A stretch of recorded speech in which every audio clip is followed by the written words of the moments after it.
ये अडेबल करके पूछें। हेलो हेलो फिकी। Hello hello sir.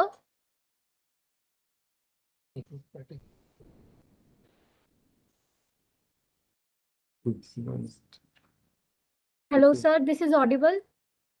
Yes, audible. Can you turn on your camera also?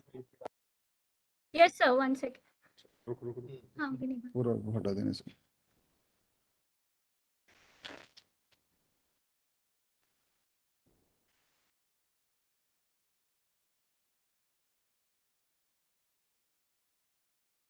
करो, थोड़ा सा उठा देने से। चल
साउंड हो रहा है।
Good afternoon, good morning, good evening, everyone. We're about to begin the conference. Apologies for a few minutes delay. Today is the second conference of the Ministry of New and Renewable Energy, Government of India, and FICCI. The topic is Renewable Energy India, Emerging Areas and Opportunities. Yesterday here at the Dubai Expo, we had the first conference of the ministry focusing on India's achievements and ambitions. Today, we will talk about the emerging areas and the opportunities that are there for different stakeholders in the renewable energy ecosystem in India. We are here live from the World Expo in Dubai, from the India Pavilion. So welcome to all of you who have joined us virtually and physically here to be part of this important event. We have a very distinguished panel of speakers and experts here with us today.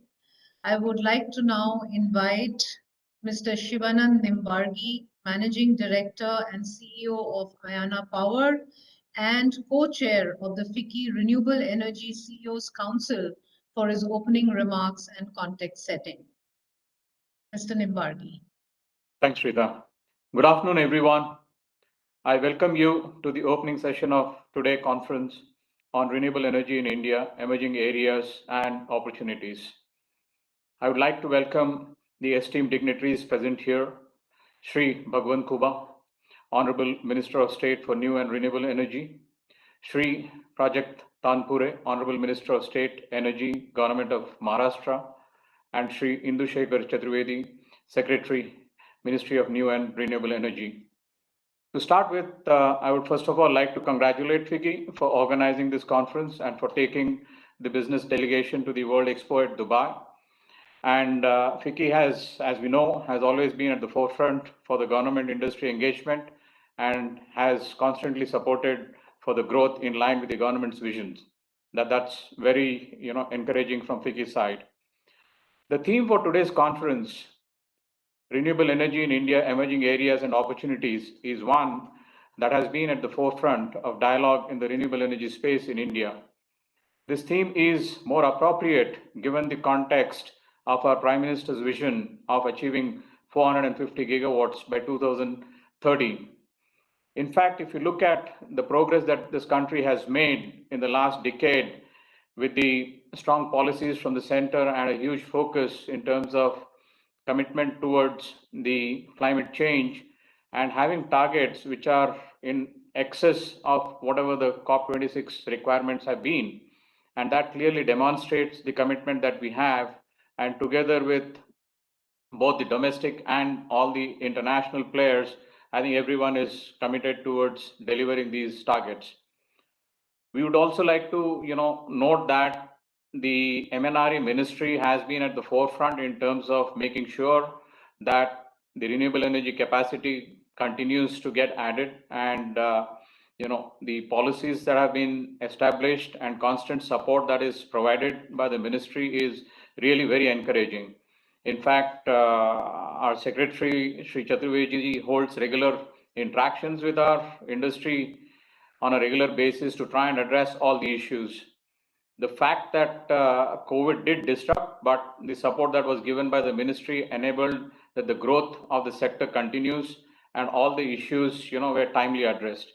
What this clearly demonstrates is the ease of doing business in India is something which matters a lot, and also giving clarity about the whole policy and the regulatory environment, and being able to take feedback from the industry and accordingly work on it in tandem with other ministries, for example, Ministry of Power or Ministry of Finance or Ministry of Environment and other correlated ministries, to ensure that industries do get the required support to be able to drive this growth. In fact, on the renewable side, the government has a policy of 100% FDI and a direct approval route, which has no barriers for people to come and invest. today, as we speak, India is one of the favored destinations for renewable energy investments for most of the funds around the world. A lot of strategic players, a lot of utility companies, everyone is interested, and that can clearly be seen, the interest that gets attracted in all the bids that are coming out from SECI or NTPC or even from some of the other leading states. So that clearly demonstrates that the potential and the support that is required is there in order to drive this.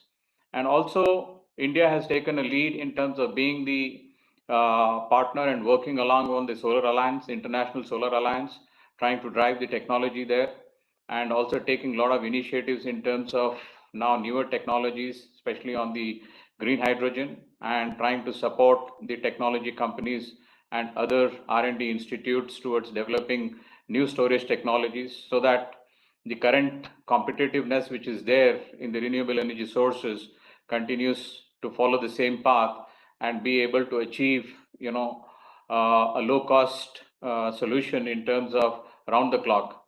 And that can be seen with the hybrid tenders that have come out, the round the clock tenders that have come out. All these are really helping in terms of country moving towards increasing its share of RE, and hopefully sooner than later being able to have a large penetration of the RE into the whole consumption side. In order to drive the renewable energy consumption, country is also driving the electric vehicle policy, which should encourage consumption of the renewable energy. And also green hydrogen procurement is being thought about policy. So that obligation will again continue to drive this. So our sessions today will continue to deliberate on these opportunities available for both domestic and international players. Idea is to make sure that it's a win-win situation for both the industry and the country, with the required policy framework, the regulatory framework, and also moving towards sustainable future. One of the other important things that is being considered and being promoted and driven hard is on the domestic manufacturing side under the Atmanirbhar program. And here we could clearly see the recent bids on the solar PV module bids for the PLI scheme. We had a huge attraction there. So that clearly demonstrates that India will continue to lead in this front and have large manufacturing capacities coming up to become a leader in this side. In addition to that, I think the policies on the hydrogen, biofuels, and also floating solar, offshore wind are all in the works. Hopefully, those will also continue to grow under the leadership of MNRE here. India is now on its growth journey with green energy at its heart, and I feel privileged to be part of this journey. I look forward to the dialogue today and thank all the participants for joining us today virtually. Thank you. Thank you, Mr. Nimbargi, for your opening address and for laying out the perspective of the business and industry and the private sector's interest in engaging more and more in the renewable energy sector in India with the kind of foundation and the ease of business, as well as the policy and regulatory framework that the government is putting in place. Thank you very much. I would now like to invite Sri Indu Shekhar Chaturvedi, Secretary, Ministry of New and Renewable Energy, Government of India, for his welcome address. And sir, thank you very much for all the support that you have provided for today's event, as well as other events of MNRE here in the India Pavilion at the World Expo in Dubai. Over to you, sir. Thank you. Honorable Minister Shri Bhagwant Kuba, Honorable Minister Shri Pachak Tanpure, distinguished participants and guests, ladies and gentlemen. So I'll divide my intervention into two parts. The first is the general investment climate as far as the RE sector is concerned, and the second is some new areas which I would like to touch upon. So for the last several years, we have had a very facilitative framework as far as the RE sector is concerned. And as was mentioned in the introductory remarks, there is 100% FDI which is allowed through the automatic route. We have a project development cell in the MNRE which facilitates and encourages investors and developers.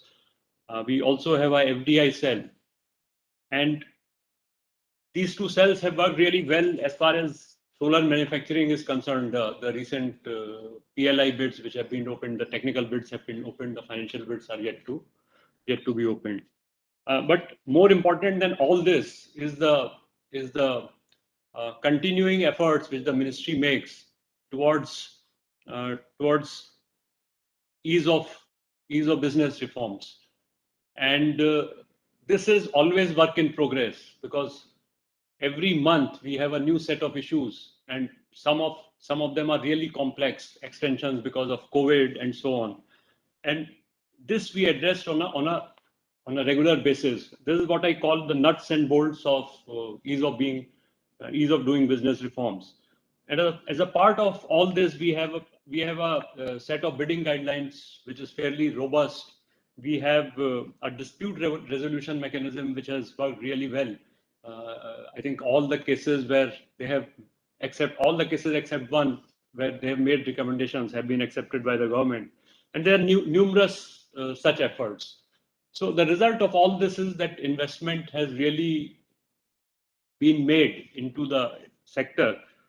In the last about 7 years or so, we have seen investments of about $70 billion.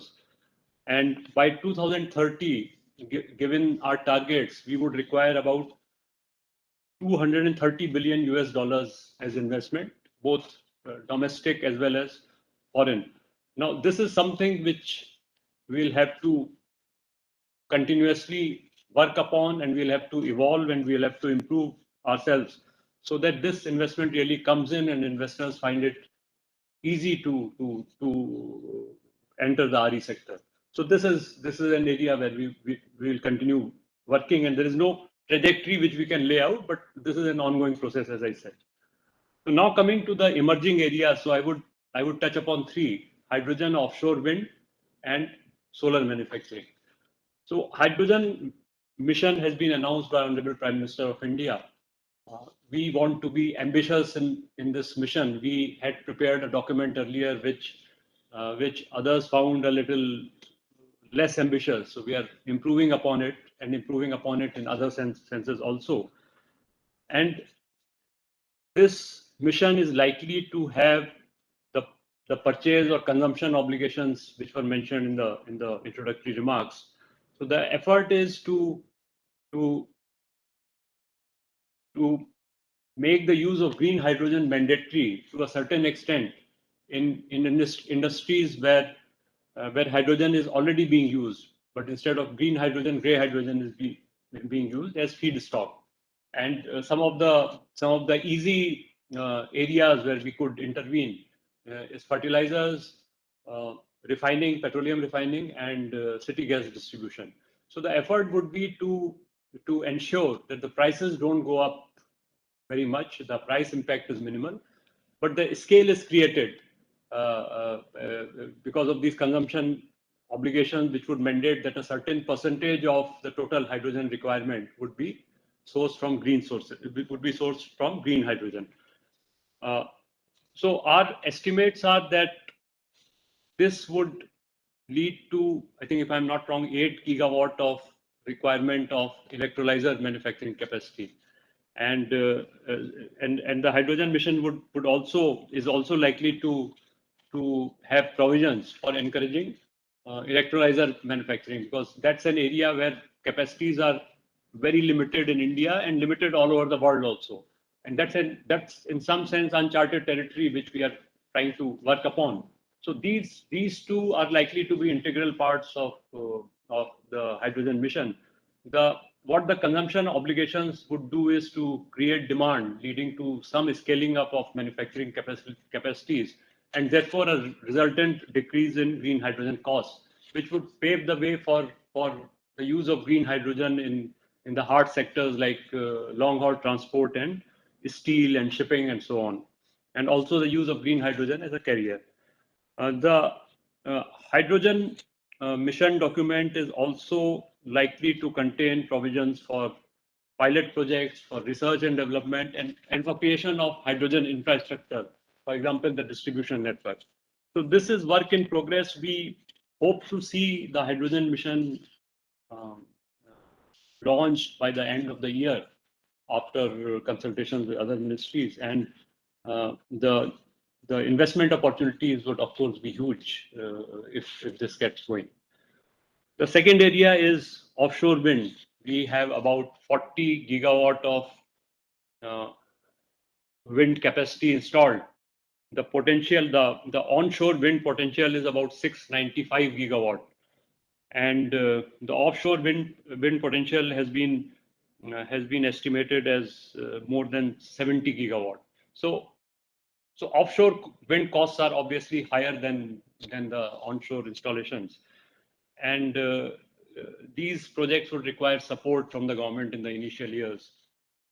So the logic of going in for high cost wind generation is that we need every bit of capacity. We have to reach our huge targets. And the other reason why we should enter this area is because it would give a fillip to wind manufacturing, which already has a strong base in the country. So we had made some efforts about 2 years back. We didn't succeed. There has been some delay, but now we are again drafting a policy, drafting a concrete plan of action so that we can bid out projects both of the coast of Gujarat and of the coast of Tamil Nadu. The advantage of offshore wind also is that it has a higher CUF and less intermittency. Therefore, the wind potential of the coast of Tamil Nadu is better. The wind source is better, and some measurements have been completed at both places. Gujarat, most of the measurements have been completed. So I think Gujarat will off the coast of Gujarat will be able to see the first installations. Tamil Nadu will take some time because data measurement is still in progress. And we have different models from across the world to work upon. We have the Danish model and we have the UK model. So we'll choose what suits us best. The likely costs of offshore wind, the likely tariffs are in the range of 7.5 rupees per unit to 9 rupees per unit, depending where you install the project. So we are also thinking of, in fact, we are in dialogue with the state governments also, how they can share with us the burden of the initial projects. So that is about offshore wind.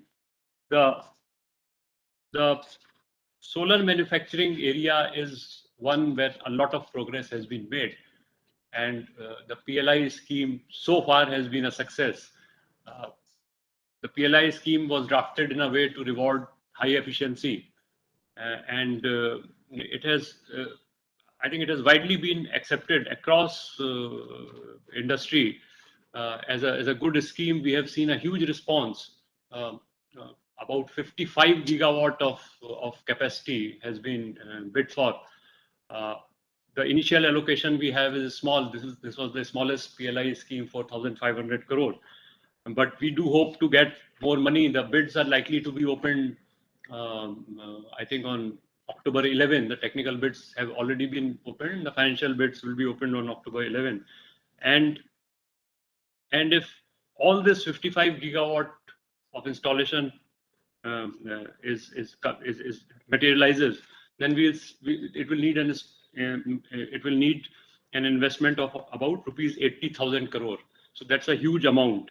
And our effort also will be to at least cover those proposals which have more integration from polysilicon to modules, or at least from wafer ingots to modules, because polysilicon wafers ingots we have zero capacity so far. So that's about PLI for solar and solar manufacturing in general. So I think I'll stop here. This is some of the new and emerging areas where there will be a lot of opportunity for industry and a lot of opportunity for investment. Thank you.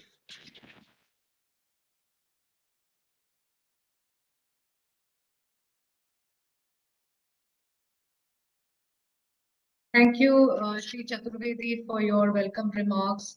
and for highlighting the investment opportunities in India in the RE sector, as well as the emerging areas of hydrogen, offshore wind and solar manufacturing.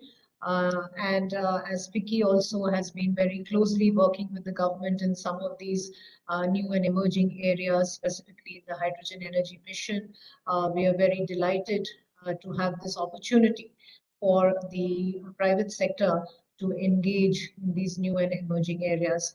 Thank you very much. Now, I invite Shri Prajak Thankure, Minister of State for Energy, Government of Maharashtra, for his special address.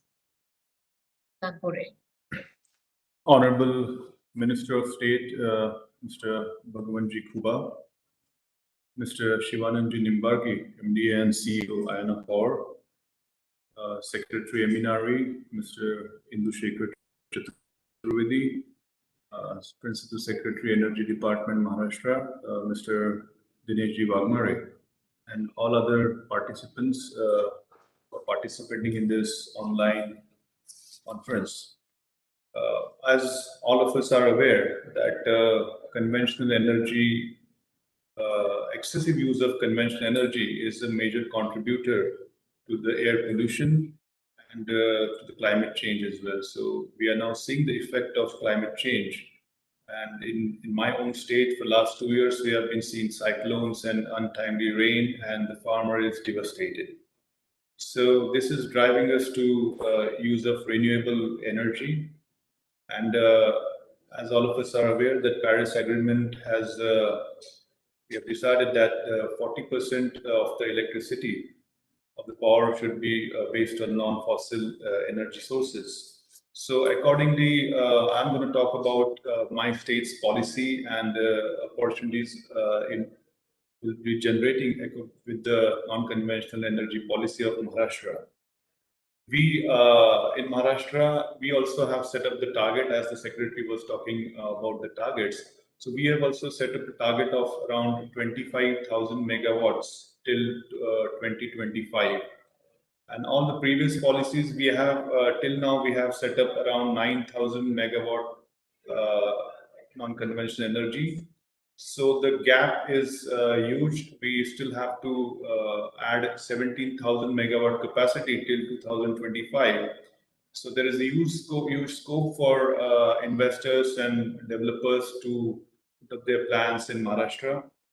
So we had to come up with a policy so as to support the investors and developers in a big way. So we came up with a non-conventional and a renewable energy sources policy. And I would really like to highlight some points of that policy so that we are really trying to support investors and developers with our new policy. Some few highlights of the policy I would like to suggest. This MEDA is going to be the steering agency, the Maharashtra Energy Development Authority, and we are going to have one single window system, whereas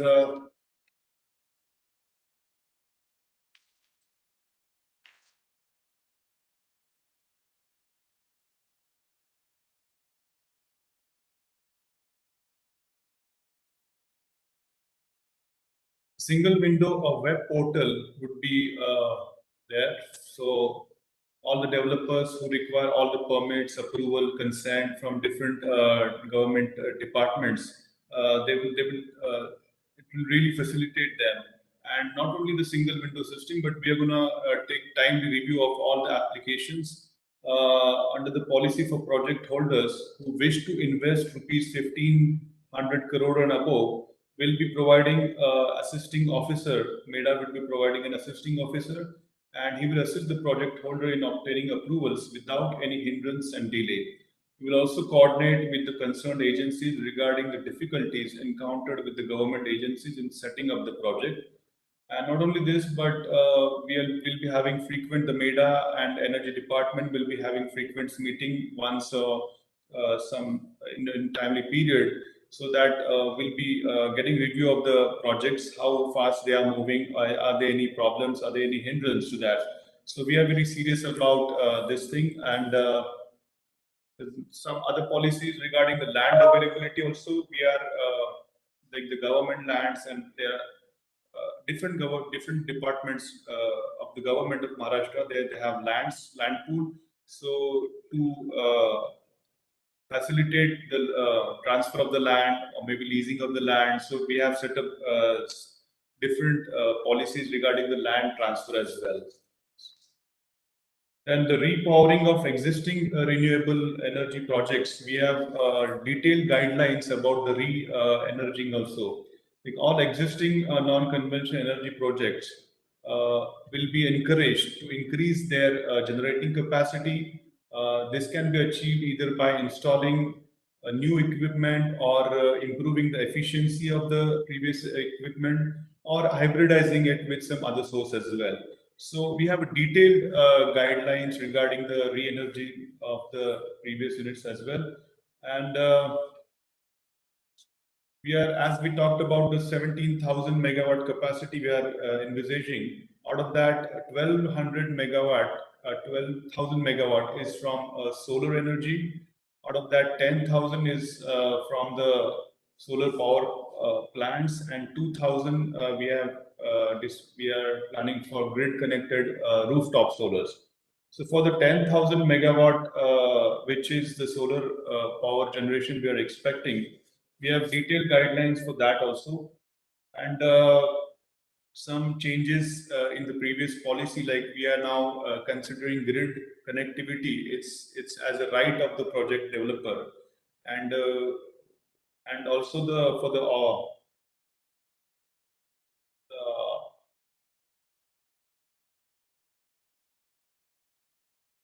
open access agreement. We are instead of previously it was around 3 years, so now we have made it 10 years the agreement period.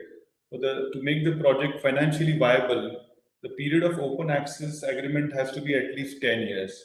Now the state electricity regulatory commission will decide on that, but we are proposing 10 years of the open access agreement policy. And solar parks and all this stuff. So we have come up with a policy to support the investors, the developers. So I'm very much sure that under the leadership of Honorable Chief Minister Uddhavji Thackeray, Honorable Deputy Chief Minister Ajit G. Pawar, and our Cabinet Minister Mr. Nitin Rao, we are very much keen on implementing this new policy, and it should be a really would be welcoming the investors, developers in the state, and we are trying to make the process as smooth and the environment as conducive to the developers and investors. So on this note, I again thank FICCI also to organizing this conference and inviting me and letting me represent my state. So thank you all of us. Thank you very much, Shri Tanpure, for your address and for highlighting what the state of Maharashtra is doing to make it conducive for renewable energy investment. You also spoke about the single window portal, the facilitation that is being provided for land acquisition, and also, the repowering of the existing renewable energy projects to increase their generation capacity. So a lot is being done by the state government for enhancing the private sector investment in this space. Thank you very much for your address. I now invite Shri Bhagwant Khubba ji, Minister of State for New and Renewable Energy, Government of India, for his keynote address. Shri Khubba.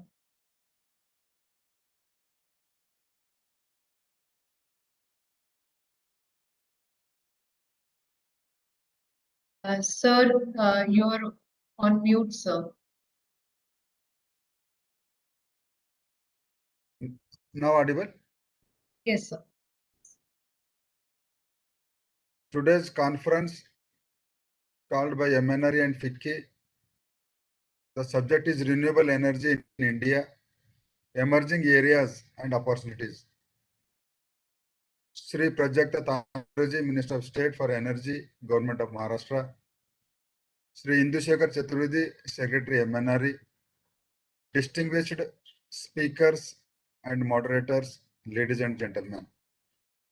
As India accelerates its pace of energy transition to attain its 450 gigawatt target, certain new areas of interest have emerged and they present some excellent investment and partnership opportunities to countries from all over the world in the area of manufacturing.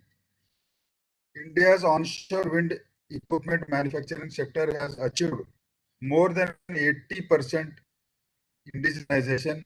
However, India is now set to tap into its approximate 70 gigawatt of offshore wind potential. Similarly, while solar power has achieved grid parity, India now has decided to ramp up its solar module manufacturing capacity. The government of India has recently launched a production-linked incentive scheme for the manufacture of high-efficiency solar PV modules. Through this scheme, we expect to attend an additional 10 gigawatts of solar PV module manufacturing capacity over the next 5 years. We have got a very good response to bids called under the PLI schemes.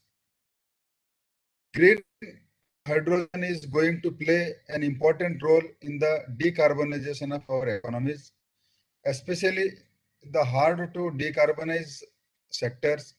India is developing a national hydrogen energy mission to scale up green hydrogen production and utilization across multiple sectors. With an initial target of approximately 1 million tons annual green hydrogen production by 2030. Green hydrogen will be key to our energy transition goals. We intend to increase our electrolyzer manufacturing capacity and bring about process re-engineering to accommodate green hydrogen in certain key sectors. The green hydrogen economy in India will be an excellent rewarding opportunity for global investors. The world has also taken note of the fact that the problem of waste needs to be tackled intelligently. India has ambitious plan for the waste to energy sector as well as biofuels. Our ambitions, ladies and gentlemen, need a knowledgeable and skilled task force for the RE sector. India has been at the forefront of training and capacity building program for the renewable energy sector, not just within India, but also RE professionals from various other countries through dedicated courses and programs being provided by our institutions like National Institutes of Solar, Wind and Bioenergy. While FDI inflows of around 10.27 billion US dollar in the non-conventional energy sector were received in the last 21 years. 5.6 billion US dollars FDI equity inflow have been received by the sector in the last just 5 years. This speaks volumes about how India has emerged as one of the most attractive destinations for investment into renewable energy sector. This is the result of several initiatives taken by the Government of India. For instance, allowing 100% FDI through the automatic route for investment in renewables, ensuring ease of doing business through several initiatives such as dedicated API cell, standardization of bidding processes, dispute settlement and resolution mechanisms, payment security mechanisms, etc. But at the heart of this interest in India lies India's own ambitious target of 450 gigawatt of renewable installed capacity by 2030. India is set to drastically transform its energy sector and renewables will be at the core of this transformation. The target opens up investment opportunities to the tune of $221 billion by 2030. And this is not going to be an investment in the energy sector alone. It is a long-term investment into sustainable development for our future generations. The world looks upon to the India to lead the energy transition of the world, and India is already taking decisive action. Today, I invite partner countries and business leaders of the world to come and join us in this unprecedented journey we are undertaking. Ladies and gentlemen, one thing that is unique to India's offering in the renewable sector is the scale. Nowhere else would you find projects of the scale that India has to offer. Together, we will bring about the change the world needs, and the change will highly impactful. We are committed to help other partner countries who need support in developing their RE sectors to keep up with their commitments and the sustainable future for all, because we believe that all energy transitions need to be just, inclusive and equitable, leaving no one behind. I look forward to the interesting panel discussions ahead. I am sure they will be very informative and insightful. Thank you. Jai Hind.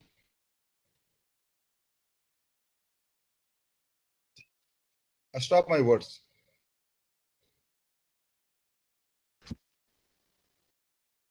Thank you. Mr. Thank you, Honorable Minister, for your keynote address. And on behalf of FICCI, I, Rita Roy Chaudhary, Assistant Secretary General, have the honor to propose the vote of thanks and the closing remarks for today's opening session. Thank you all for joining us at this opening session of today's event on the emerging areas and opportunities for global investors and developers in the renewable energy sector in India. I begin by extending our gratitude to Honorable Minister of State, Shri Bhagwant Khubba ji, for his address on the future that awaits India, given new and emerging sectors in the renewable and clean energy domains.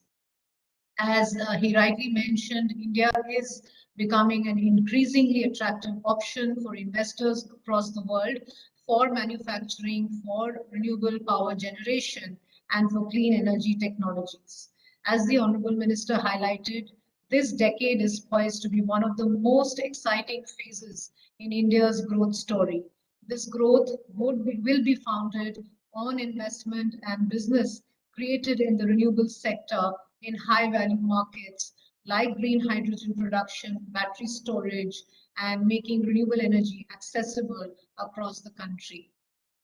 The Honorable Minister also emphasized the importance of renewable energy in decarbonizing the hard-to-abate sectors and the role that hydrogen will play in India's clean energy transition.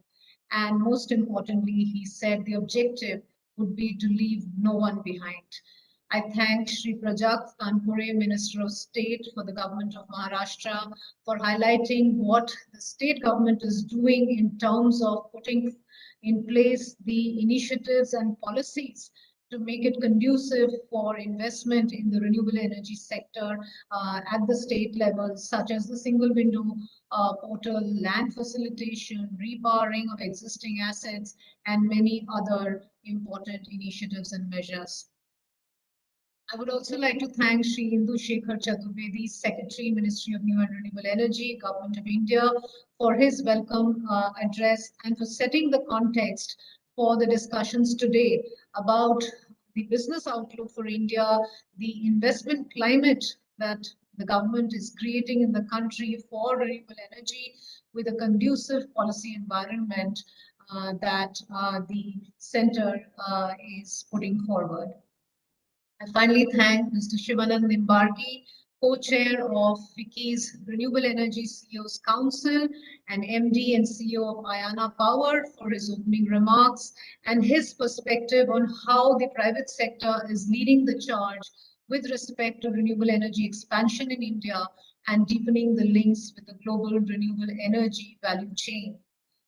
I would like to thank all the participants who have joined us today virtually and in person for the event, and we look forward to your presence going forward in the exciting panel discussions lined up for very illuminating discussions on what India is doing in terms of being the leading investment destination in the world for renewable energy.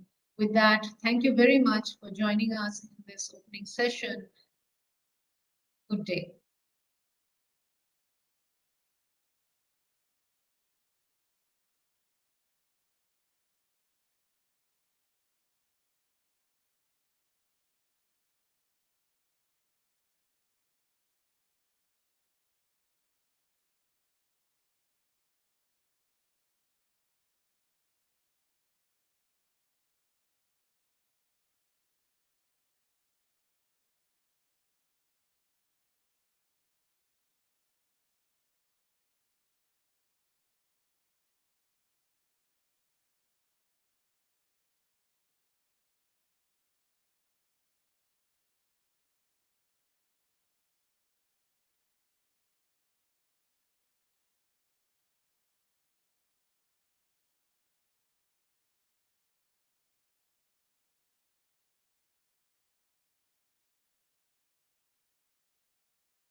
Much Good everyone. Let me just introduce and I'll hand it over to you. Good afternoon, evening, everyone. I welcome you to the first panel discussion of this conference, Emerging Areas in India's RE Sector, Opportunities for Global RE Developers and Investors. The session will focus on the high potential opportunities for domestic and international players in India's renewable energy sector, given the conducive policies and schemes of the government. The session will also explore the views of the panel members on new and emerging areas in India's RE sector, future areas of exploration for RE, and how to further propel in building a self-reliant yet globalized economy in India while demonstrating our commitment to effective climate action. In a distinguished panel, we have Mr. Dinesh Jagdale, Joint Secretary, Ministry of New and Renewable Energy, Government of India, Ms. Suman Sharma, Managing Director, Solar Energy Corporation of India, Mr. Pinaki Bhattacharya, Managing Director and CEO, AMP Energy India, Mr. Pratik Maheshwari, Managing Director, OMERS Infrastructure, Mr. Michel Al-Mutlaq, Chief Investment Officer, Alfanar, Mr. Srivatsan Iyer, Global CEO, Hero Future Energies, and Mr. Dilip Roskar, Chief General Manager, PGCIL. The panel is being moderated by Mr. Vipul Tuli, CEO, South Asia, Samcop Industries. Mr. Tuli is the Managing Director of Samcop Energy India Limited, the Indian subsidiary of Samcop Group. He also heads Samcop business and overseas investments and key stakeholder relationships in India and Bangladesh as CEO. Prior to joining Samcop, Mr. Tuli was associated with McKinsey & Company as senior partner. He's an alumnus of IIM Calcutta and IIT Delhi. May I now request the session moderator, Mr. Tuli, to please take over. Thank you, Nishit, and a very warm welcome and good afternoon to all our panelists and to our audience. It's a great pleasure to be your host and moderator for this afternoon. As Nishit mentioned, we have a very distinguished panel for you today, and we are going to be talking about the kinds of opportunities that exist for renewable developers and investors in India in this very, very dynamic and sunrise sector, with a special focus on some of the new emerging areas. I couldn't have hoped for a better and more representative panel than what we have here. We have representatives from virtually all kinds of and all relevant sections of industry participants here today. And we have the government represented by our new Joint Secretary, Mr. Jagdale, who's actually coming from industry, which itself is a very noteworthy innovation to bring in at a very senior level people from the industry into the government. We have from SECI, the existence of SECI itself is quite an innovation, and we have a young and very distinguished officer, Mrs. Suman Sharma from SECI. She's the Managing Director. We have from PGCIL, I think one of the really bedrock of the power sector in India is our national grid, one of the most amazing assets created by humankind, I would dare say, across the world, represented by Dilip Rosekar, who's their General Manager for International Business and a veteran of 30 years in the industry. We have, let me see, in no particular order, we have Michel Al-Mutlaq with us. He's Chief Investment Officer from Alfanar, which is both a very distinguished EPC group, but also a developer with a strong presence in India, and we look forward to hearing from him. From OMERS, we have Pratik Maheshwari joining us from London. And Pratik, OMERS is, of course, needs no introduction as a very distinguished and very well-known investment fund and owner and operator of multiple assets around the world. And Pratik and his team have started to make some very interesting inroads into the Indian market. We look forward to hearing their experience. And of course, we have the developer and owner and operator segment very well represented by Pinaki, who's both he looks very young, but is a very experienced both investor as well as now IPP and builder, owner, operator of assets, and with AMP Energy. And we have Srivatsan Iyer, a former colleague from where we used to work together at McKinsey many years ago, And Srivatsan has just taken on the challenge at Hero Future Energies, which is one of the most innovative developers in a range of future energies, as their name suggests, in India. So we've got literally from the government, from the public sector companies that facilitate the basic infrastructure and the bidding and commercial models, from investors from EPC players to developers represented here. So I'm very warm welcome to all of you, and I look forward to hearing from you. The format of this panel, which will run for just under 90 minutes, is that I'll just make a few introductory remarks, after which I'm going to invite our panelists to make their opening remarks. I'll request you to keep it it's 5 o'clock. 5 to 7 minutes each.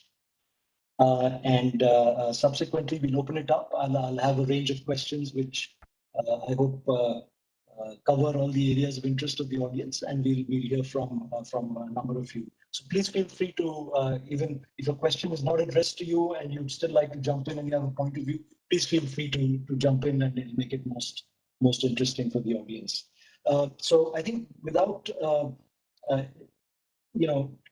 further ado, let me just say a few quick things, and before I request Mr. Jagdale to make his opening remarks. I think there were 3 or 4 things I wanted to say that sets the stage.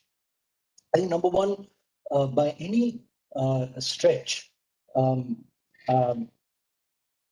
what the Indian renewable industry has achieved over the last 20 years is quite remarkable. We've gone from almost no capacity to just having crossed 100 gigawatts earlier this year, in fact, last month, which is quite amazing. And this has been done with models, both policy and commercial and execution models that are very transparent. Sometimes they're quite ruthless in their transparency, but they're very transparent and are also very innovative in terms of the way they're set up commercially. So as a result, what we've managed to do is actually create not just large capacities, but also create them at very cost competitive tariffs, duly adjusted for resource intensity and cost of capital and so on. What that then does is that it has ensured that every segment of this industry has had to innovate, has had to innovate the commercial models, has had to innovate the financing models, the execution models, the operating and maintenance models, the technical models, and of course, reach a scale and depth of technical capability that has been very exciting to be a part of in the last few years that I've been here. And so what we hope to do is explore some of those business models and hear from the participants directly from the horse's mouth, as it were, as to what their experiences have been, what they see as the opportunities, and also explore some of the challenges, which of course, in a sector that's so dynamic, they're bound to be challenges as well. So with that introduction, let me open up by requesting Dinesh Jagdale to make your opening remarks, please. Thank you, Vipulji. A very good afternoon and good day to all from India here. I'm extremely pleased to be amongst the esteemed panelists today. And I'm completely aware that the global audience is really following India and what is there for them to now look forward in this decade of action. So, as you rightly said, Vipulji, you mentioned about the achievements that we did over the last 3 decades. And from nowhere to today, when we talk of 100 gigawatt of achievement, considerable pace has been set up over the last several years. And I think 6 to 7 years, there has been a phenomenal growth. And the growth, the due credit to all this growth obviously starts from the policy and the regulatory regime, but also actually gives the credit to the investors and the developers who have relied upon the confidence that this country gives in. One is the scale. The second is the opportunities that they feel are there on a long-term basis. So what we are really now looking at way forward, and when we have achieved 100 gigawatt plus of installations, and we have, I am sure, almost close to 50 gigawatt of additional capacities that are under commissioning. So that pace has been set, the tone has been set, and the destination is known. Now, to do almost close to 35 gigawatts from here onwards, year on year, there is a large ambition that the government has set for all of us. And when I say all of us, the policymakers, the regulators, and of course, those who are on the other side, those who are really investing into this country and trying to bring in that energy transition that we believe is competitive, is now possible in terms of the technologies that are therein. And when I say this, I see that India has not left any technology alone, in the sense we focused on wind, we capitalized on the opportunity of the solar. And obviously, when we now look at the applications of these RE technologies that have become cost competitive, I'm sure we will be really focusing on hydrogen, green hydrogen as a way to go forward. There are considerable elements that have been already put forth by the ministry, and very soon we will try and see that the investment community comes and also believes that there is an ample opportunity for the National Green Hydrogen Mission to take now a step forward into reality and start delivering green hydrogen for the various sectors that we are focusing on. While I say this, I also want to focus that we also are looking at wind. When we say wind, I mean even offshore wind. We are looking at the distributed areas of RE applications. So not a single sector that we want to leave behind.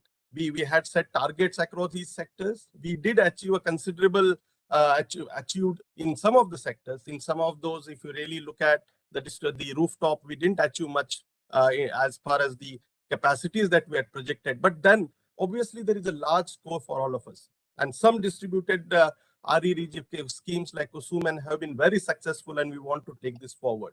So overall, in a nutshell, what I would believe and what I would like to state here is that the next 10 years, and you mentioned, Vipul, about the next 2 to 3 years plan, I think we have to continue with the pace that we have set.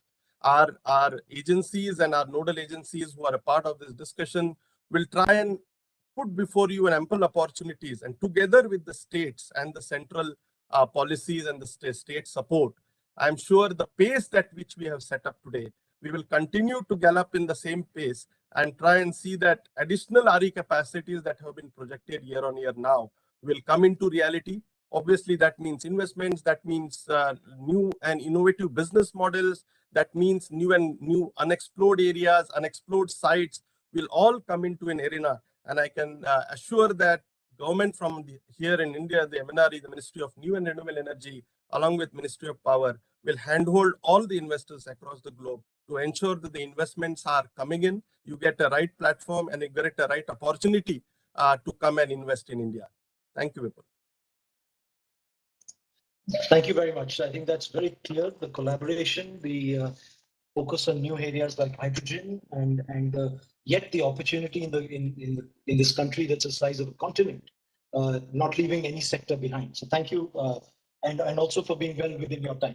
Mrs. Sharma, can I invite you to make your comments and particularly help us understand SECI's role in achieving the government's vision for renewables in India?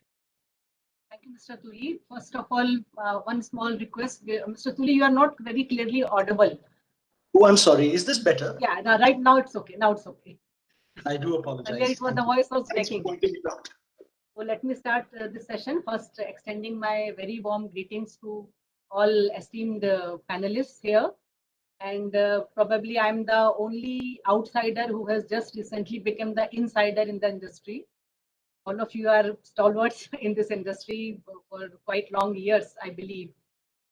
Coming as a SECI representative, SECI, as you all know, it is the front runner company of Government of India in RE sector, and we are totally aligned with the nationally determined sustainable development. India in 2015 Paris Accord has committed, and we are trying to achieve that commitment. We have already committed to reduce our emissions in economy by 1/3, and to substitute our electricity energy portfolio by RE to the extent of almost 40%. and these goals are to be achieved till 2030. And the recent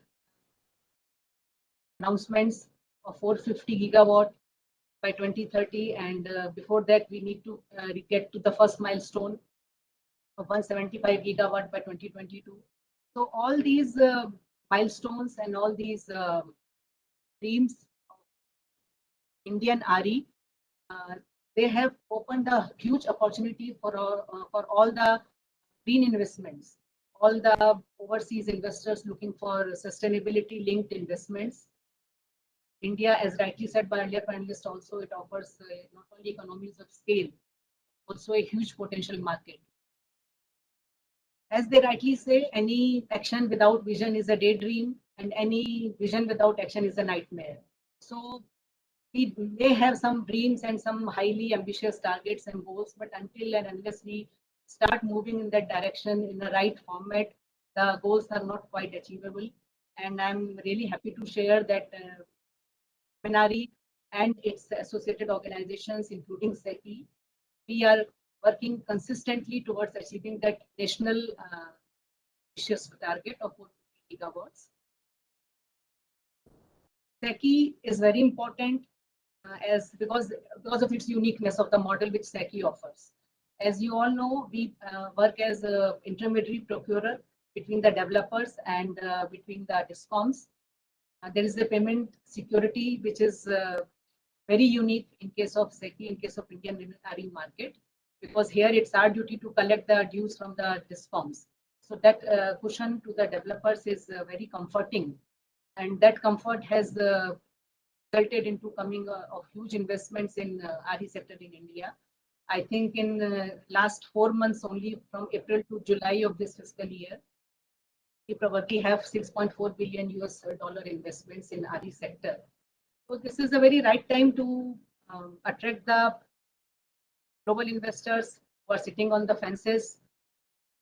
It's a very open and transparent market here in India.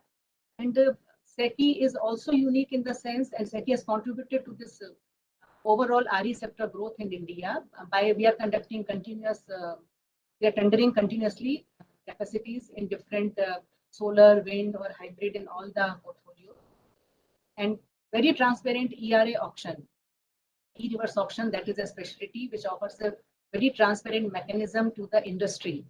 So it's a very fair market, and all these and government policies, the reforms, the power sector is doing reforms continuously since last 3 years. So many reforms already have happened and many are in the pipeline. So all this has resulted into creating a very easy access to the debt financing also for the developer. So I believe because overseas markets, developed markets are already overcrowded. So India is probably the best market and best opportunity for all the global investors to come here and invest. And green investment is something which now everybody is looking for. And at SECI, we are definitely providing all the support to the developers and to the industry, whatever requires, and we are putting our best. Thank you.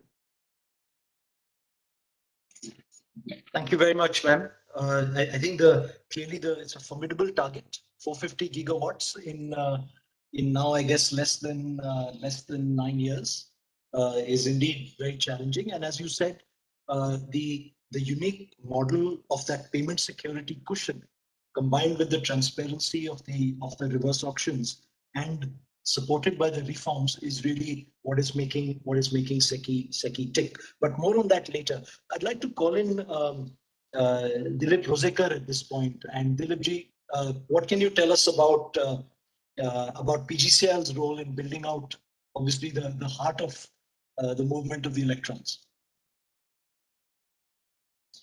We can't hear you. I think you may be on mute. First of all, thank you very much. I feel honored to be in a company of so many experts and stalwarts of their field. Actually, the RE, if you just see back 10 years window from now, you'll see what has happened in RE sector actually. as well as in the generation sector as a whole. By 2011, as per the CA reports, the installed capacity in India was above the order of 1,73,000 megawatt. And by 2021, we have an installed capacity of 3,88,000 megawatt, maybe 388 gigawatts in place of 173 gigawatts. So that means whatever we had achieved in the last 60 years of our power sector coming into being, that we achieved in 10 years. So kudos to the power sector as a whole. And this was not possible without an active support from Government of India, from regulators, from planners, and the other stakeholders, especially the investors who had posed so much of confidence into the entire system that we could manage to get that type of growth. And specifically, I would like to also tell you a very good news about the transmission system that we had today commissioned one of the K3 transmission system, which is for the solar generation in Rajasthan, and it will be a milestone. This 765 kV double circuit line from K3 to Delhi, or maybe doorstep of Delhi and in Jatikara, and a 400 kV double circuit line to Sikar. Now, I would take you back to 5 years, or maybe before coming here. Actually, I thought I was not knowing that there will be any PowerPoint presentation or not. For making the presentation, I was just plotting the annual additions, and I could see all the Burj Khalifas, these big towers in grayscale, which I put for the coal. And last 5 years from 21, I could see all those greens because I used for the renewables. So this massive capacity addition that we achieved in the last decade was initially crowded with the coal generations and then with the renewable generations. So Power Grid as a planner as well as the execution agency of the national grid in India, actually, we were faced with big challenge as far as the RE integration into the grid is concerned. And when we say that Power Grid had conceptualized and implemented Green Energy Corridor, well, the first question is Green Energy Corridor something different from other transmission system? I'll say no. In fact, it is the same transmission system, same conductor, tower, or maybe insulators and other hardware fittings and all. But the way it is planned and the way it is implemented is different from the other transmission system. It actually goes on the principle that if I lay a road, the colony will come. Or if I have a colony and then the road make a road. Because the gestation period for transmission system and the generation project, maybe hydro and thermal, used to match, so there was not an issue. But for RE, actually, the implementation schedule is of the order of 18 months, maybe 12 to 18 months. Well, the transmission system will take 36 to 40, or maybe 30 to 36 months for 765 kV and 400 kV, like the type of transmission that you are talking about for such a massive capacity addition. So we have to take an innovative approach wherein upfront the users are not known. But there has to be somebody who has to underwrite the investment, because it's going to be a massive investment.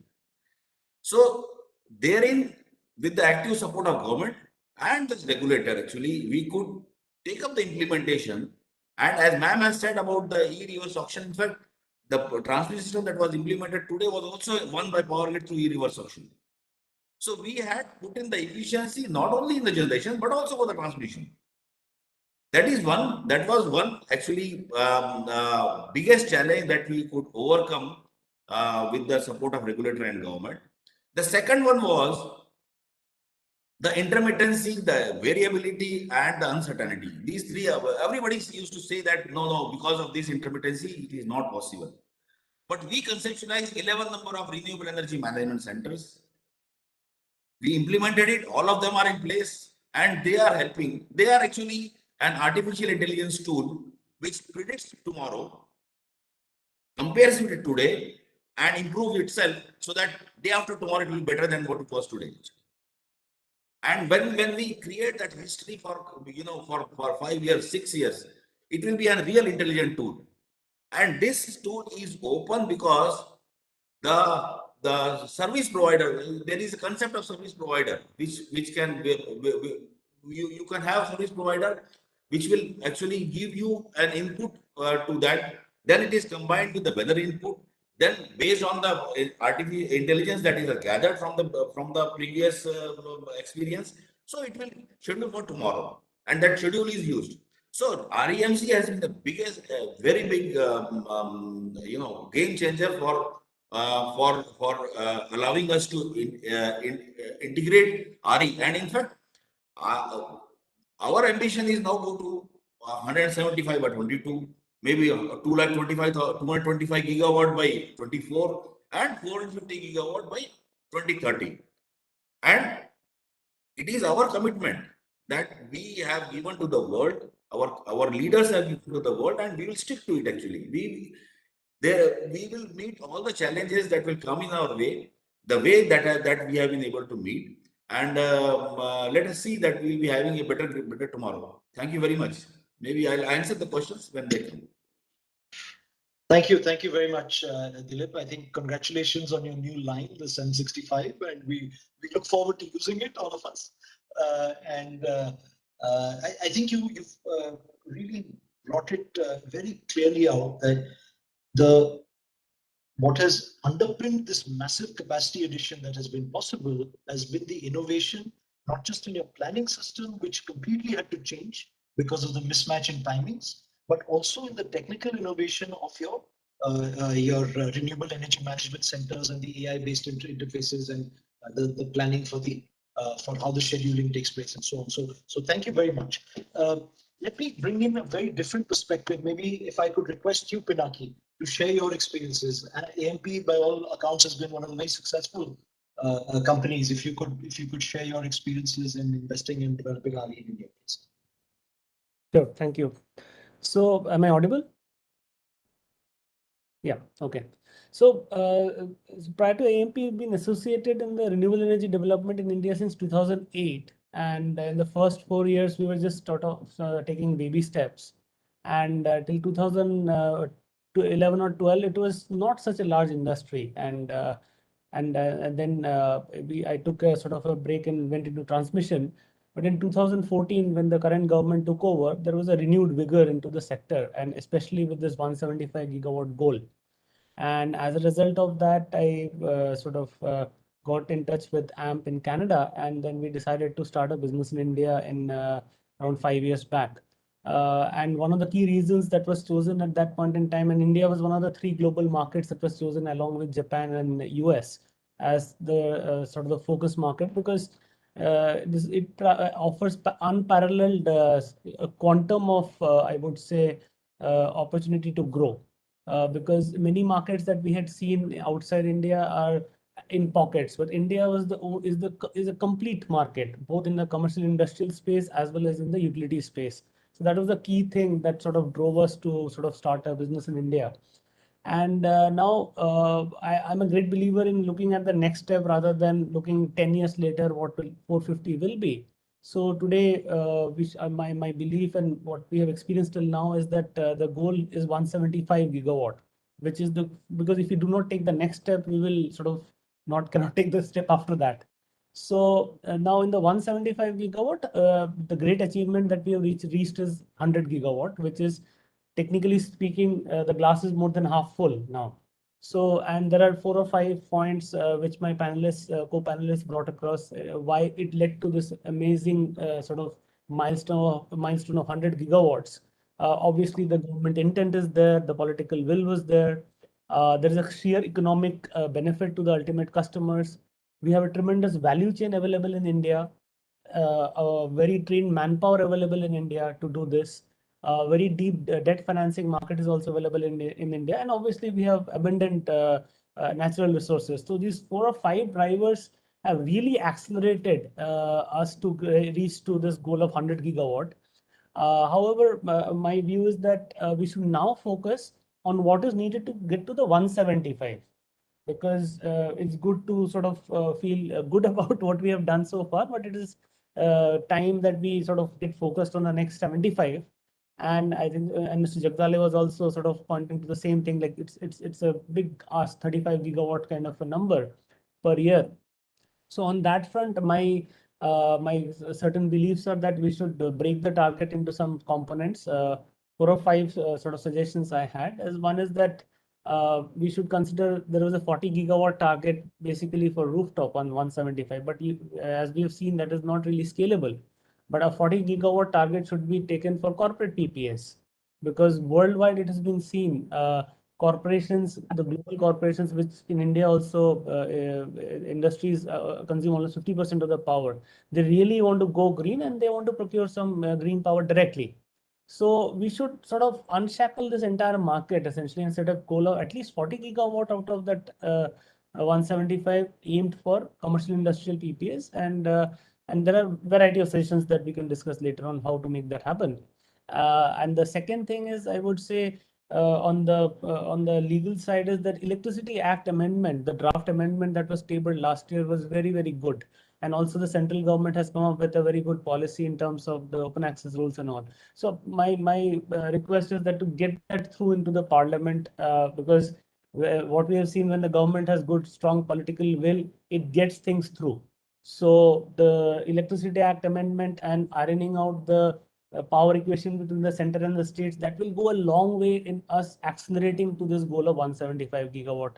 So these are two of the things that I had to suggest. And third is that we should focus on how to practically convert the numbers that we see in headlines in terms of bids won into actually electrons being generated and execution on the ground.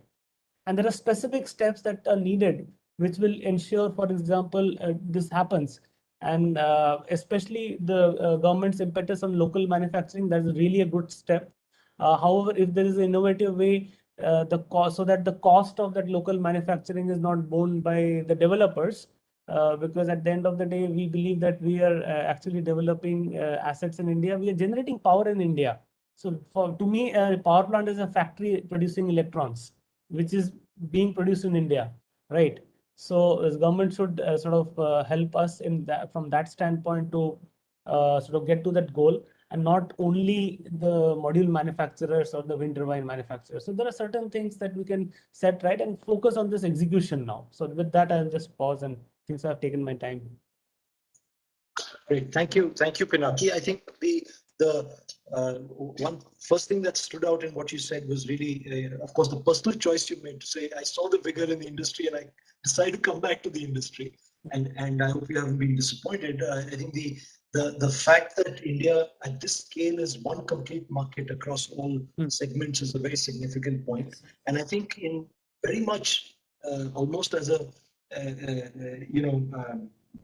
demonstration of the kind of live interaction and collaboration that we are constantly having in this industry between industry and government and facilitators and so on. You've brought out a very a call to focus on the 175, get it done.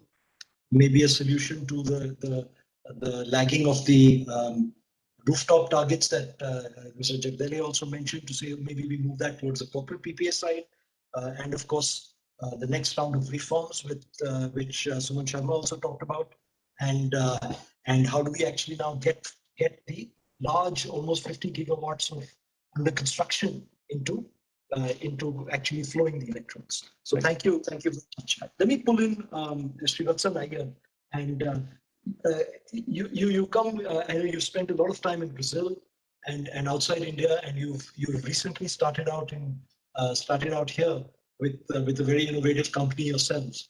Would you share your thoughts with us, Sri? Absolutely. So thanks, Vipul, and wonderful remarks by the panelists who came before me, and it really resonates a lot. And Mrs. Suman Sharma said she's the newest, in this panel, and I'm probably as new as her, if not anything.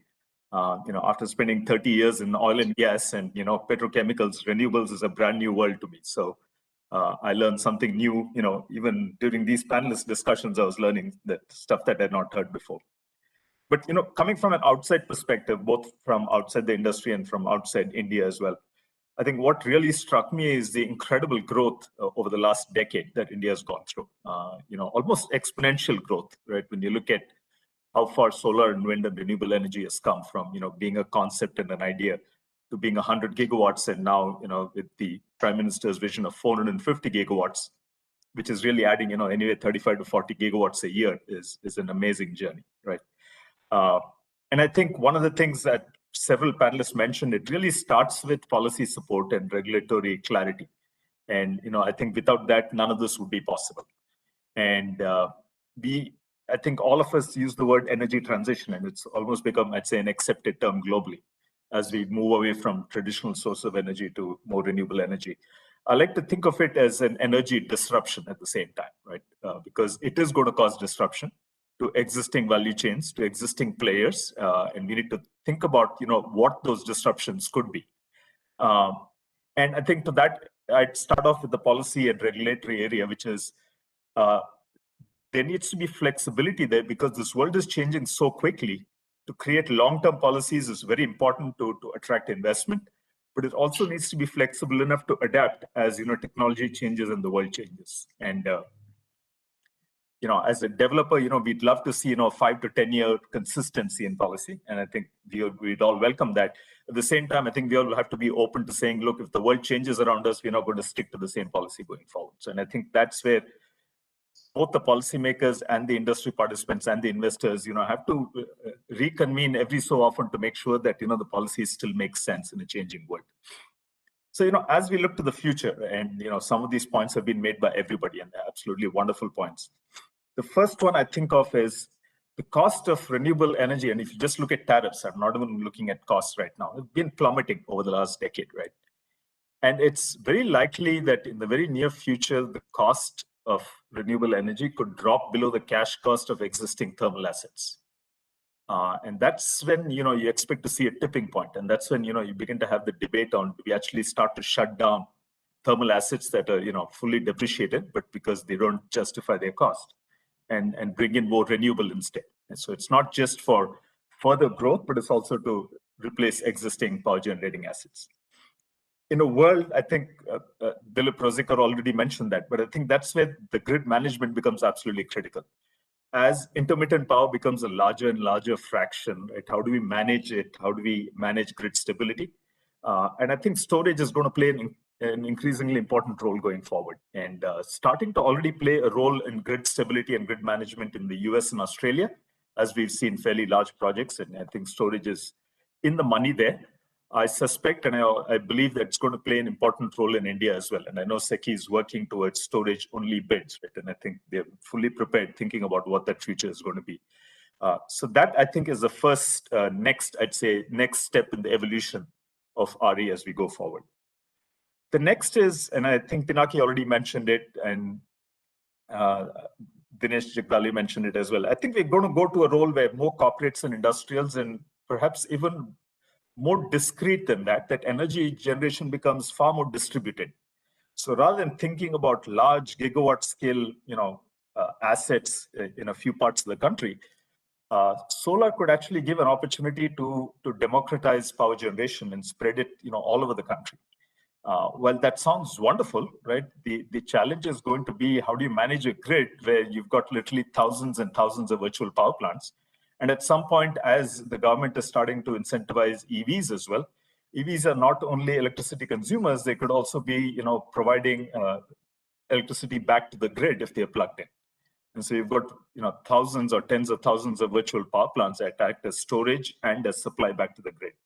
And are we, as a system, as an electrical system and a grid management system, prepared to deal with that? And to provide the right incentives? And we've all heard the arguments about net metering and who's allowed and who's not and how much.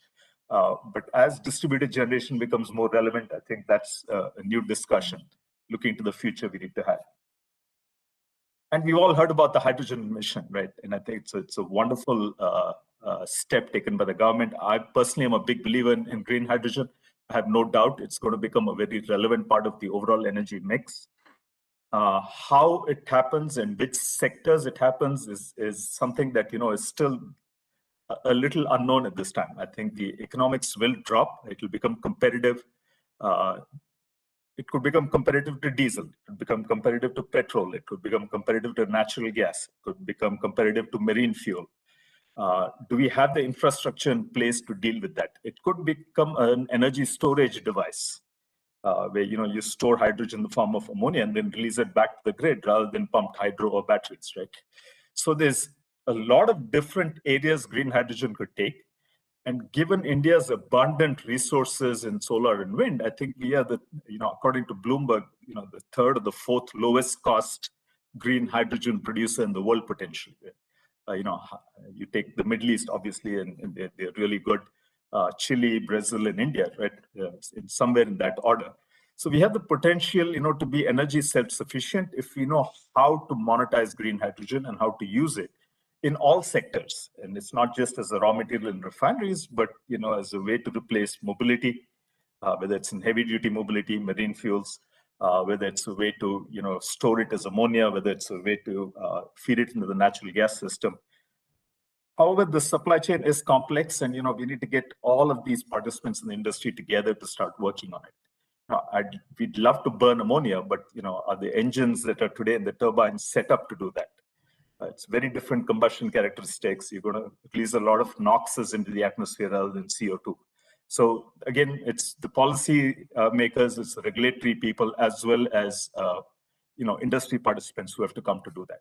And let me close with a quick thought. And I mentioned that this is disruption, not just a transition. And I know this happened in the US as natural gas came in and shale gas came in, the coal industry got disrupted. And the government stepped in trying to protect the coal industry and slowed the development of natural gas.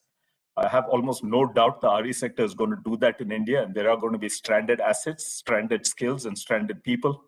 And so the policymakers have to think beyond how to manage the disruption, manage the social impact. That's also a negative impact, and not just look at the wonderful positive things that renewable energy can do for us. So those are kind of my starting comments. Very nice. Thank you. Thank you very much. I think particularly you brought out the role of this next wave of emerging technologies, whether it's storage, whether it's distributed, democratized virtual power plant type of applications, and particularly around hydrogen and what that can actually do to the energy system. I think we shouldn't lose sight of the other point you made around the need for flexibility and adaptation in not just the execution, but also the policy side of it, as we go through transitions that can very quickly become disruptions as well. So thank you for that. Can I pull in Pratik Maheshwari? Pratik, as one of the marquee investors, you have I think recently started your innings in India, at least in RE, if I could say that. And how have you looked at it, and how do you look at the RE sector in India in the coming years? I hope everybody can hear me, and thanks, thanks, Vipul.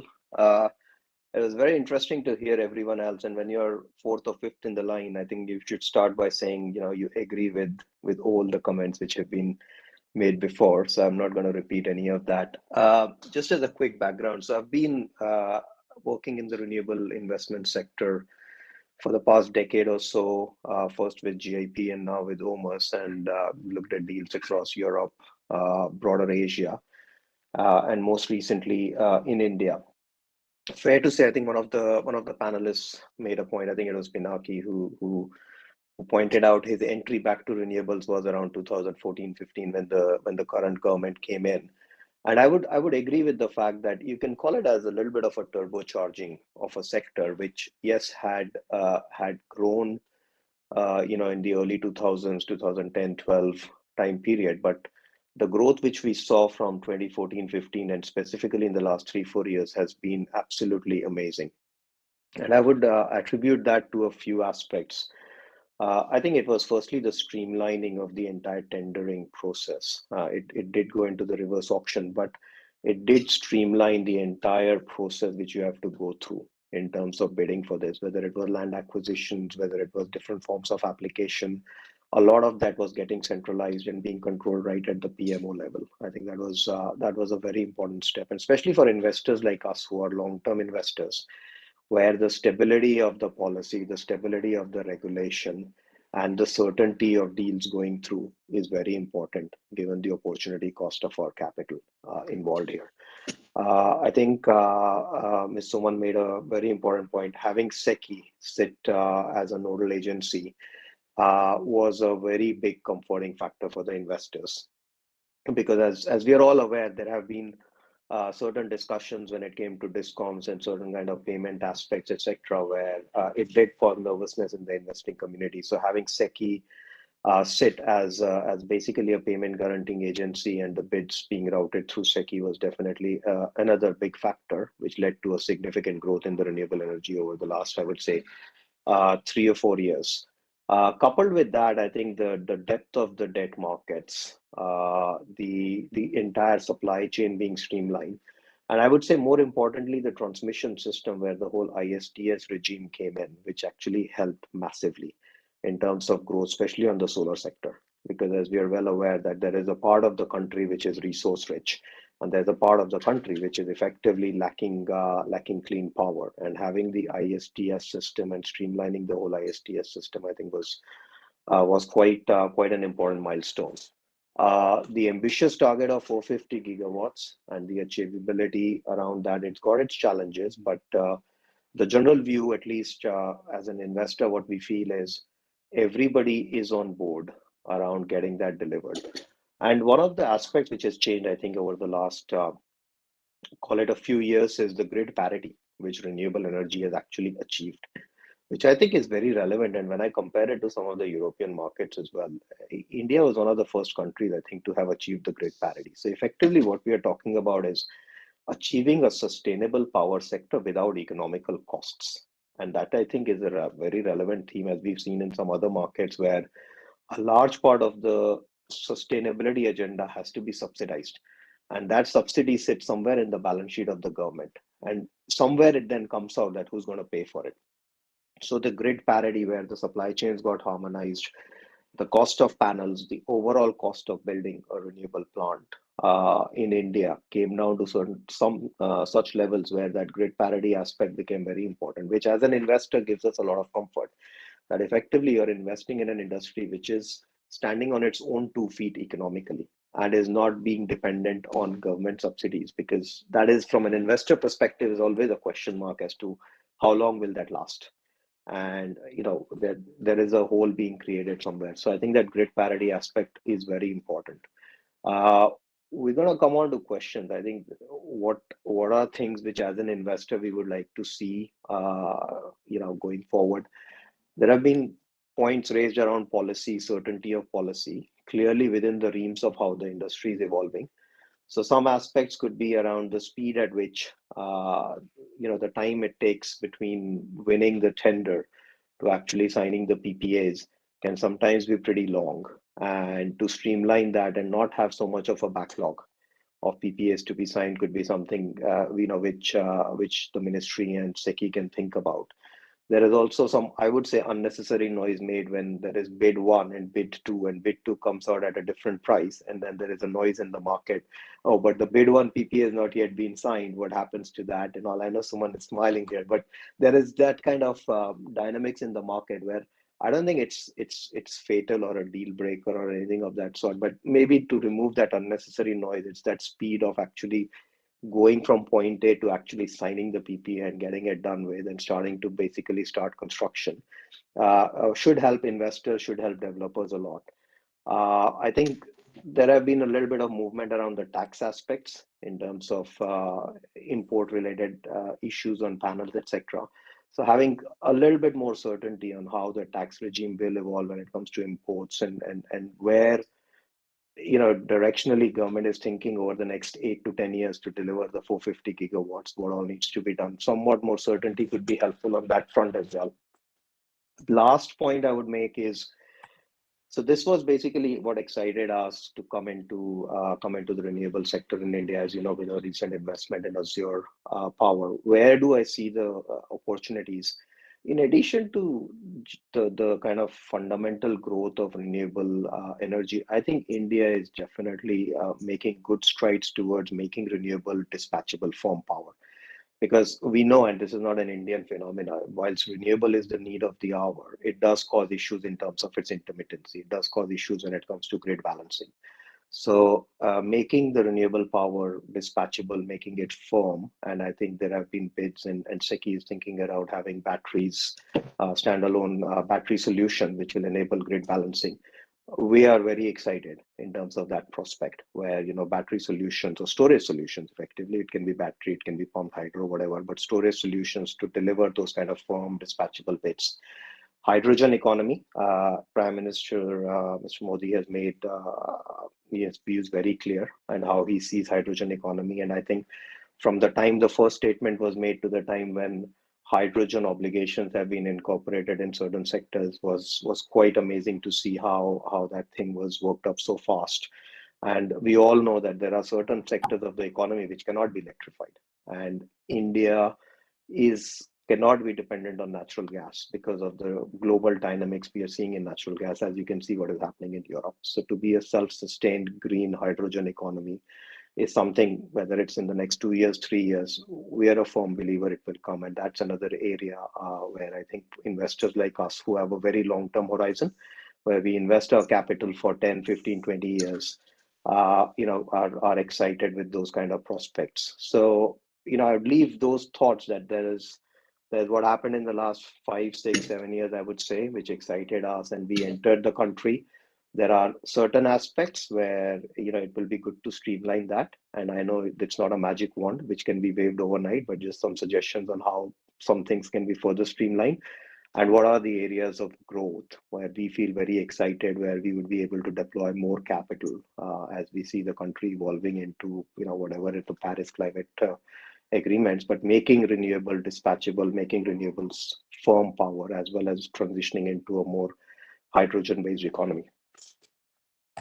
Thank you very much, Prateek. I think a great roundup of the bold decisions that have been taken in the past, and also where the next round of bold priorities in your view as an investor need to be. Last but not least, and thank you for your patience, Mishal Al-Mutlaq, can I invite you to share your comments, both as a developer and as an EPC major? And you have boots on the ground in India and quite a presence as well. Thank you, Mr. Tuli. So good afternoon, everybody. I want to thank everybody. Thank you to MNRE, to FICCI, and to PGCL for being here. And it's an honor really being between you as panelists here. Maybe also as a brief of Alphanar, we are a Saudi Arabian-based company, but we have a multinational presence. We're available as an EPC, as a developer, as a manufacturer. Really, our commitment to India is unparalleled. I think really outside Saudi Arabia, it remains the #1 market. We have recently announced the acquisition of Pavilion, where we have made a sale for around 600 megawatts just this last couple of days to one of the known developers in India. Really, I think in terms of the amount of achievement that have happened in the country, they have been really not just admirable, but aspirational. In terms of SECI and PGCL, the interplay between the two bodies has been really great. I can say that compared to other countries, we haven't seen that good of rollout of transmission network that can accommodate new renewables in remote areas as much as we have in India. It really has not been as much of a bottleneck as we do in other countries, where you can wait for 2, 3, 4, 5, 6 years and still have uncertainty and have other issues. In India, it's been really completely the opposite. There are some challenges, but I think looking, in terms of quintiles, I would say probably your PGCL is in the top 20% of performers globally on this issue. We really believe, the growth that's coming up is going to be huge, but it's also important for it to be equitable. I think to create local jobs, which are great jobs for people, that's also going to be important. That's where our role as manufacturer also comes in. In terms of what we have seen, I think, yes, there has been maybe some delays, some issues. There's COVID and others that has also affected, I think, just the developers and the investors. But we're hoping a lot of this will be resolved. We believe that with a little bit more work, there can be unlocking of further investment at hopefully lower capital returns, which can really transfer to the Indian consumer and provide them a better standard of living at a cheaper cost sooner and faster. I would say in terms of opportunity, I think really the opportunity is almost unparalleled. I mean, there's economies of scale in India that we don't see, except maybe 2 other countries, which are the United States and China. But the opportunities in India are I would say, quite unique because it's not just about one sector or the other, but there's really a lot of things to be done. We see opportunities in the scale of solar and wind to come. We also see that, as renewable penetration, intermittent power sources become a bigger part of the grid, we will also probably need more things such as frequency response, grid stabilizations, balancing mechanisms, especially with the solar that should be coming online. We believe that Alphanar and also other developers and investors have a role to play there, and to bring something which is more firm to the market, and be able to replace thermal generation more fully on a like-to-like basis. We also see quite large opportunities in terms of hydrogen, especially for replacement of thermal processes. So things such as steel and coal and so on, steel and cement and so on. And I think on terms of smart meters, Alphanar has been the manufacturer EPC for more than 5 million smart meters in Saudi Arabia, and we believe that as the grid further evolves in India, and it is evolving quite rapidly, there will be more need for this, and we see this as a big opportunity. I think some of my colleagues have mentioned some of these opportunities also with matching up with the vehicles, electric vehicles, and other heavy-duty vehicles that could be electrolyzed in order to help them do a double function for the grid as well. So these are a bunch of the opportunities that we see coming up. But we really, we have a very strong commitment to the country, and we continue to explore more ways for us to be involved in many different capacities. Thank you. That's a very quick and effective roundup. I think I particularly took away your thoughts on just the scale and scope of the opportunity, not just today, but what's coming up in terms of frequency response, firming up solutions, the smart grids and smart meters, etc. And I also must mention the kind of sort of ease and flexibility with which Alphanar has adapted to the market, being able to toggle between its role as a developer, as an EPC, and now as a manufacturing equipment supplier. And congratulations on a new order with your Senvion subsidiary. We all read about it, and that's terrific on the wind side. And also, I do think this point about it's really quite a remarkable commitment, as you said a couple of times. Your largest commitment probably outside the home market of Saudi, and it almost reminds me of our own company Semco, where we as a Singapore headquartered Temasek linked listed entity, for us India has been the largest commitment, and I think close to half of our global balance sheet is actually committed into India at this point, and so that's also quite a long-term commitment. So thank you very much for all your very insightful comments. As I open it up for the panel, I'm going to go first straight back to Dilip Jagdale.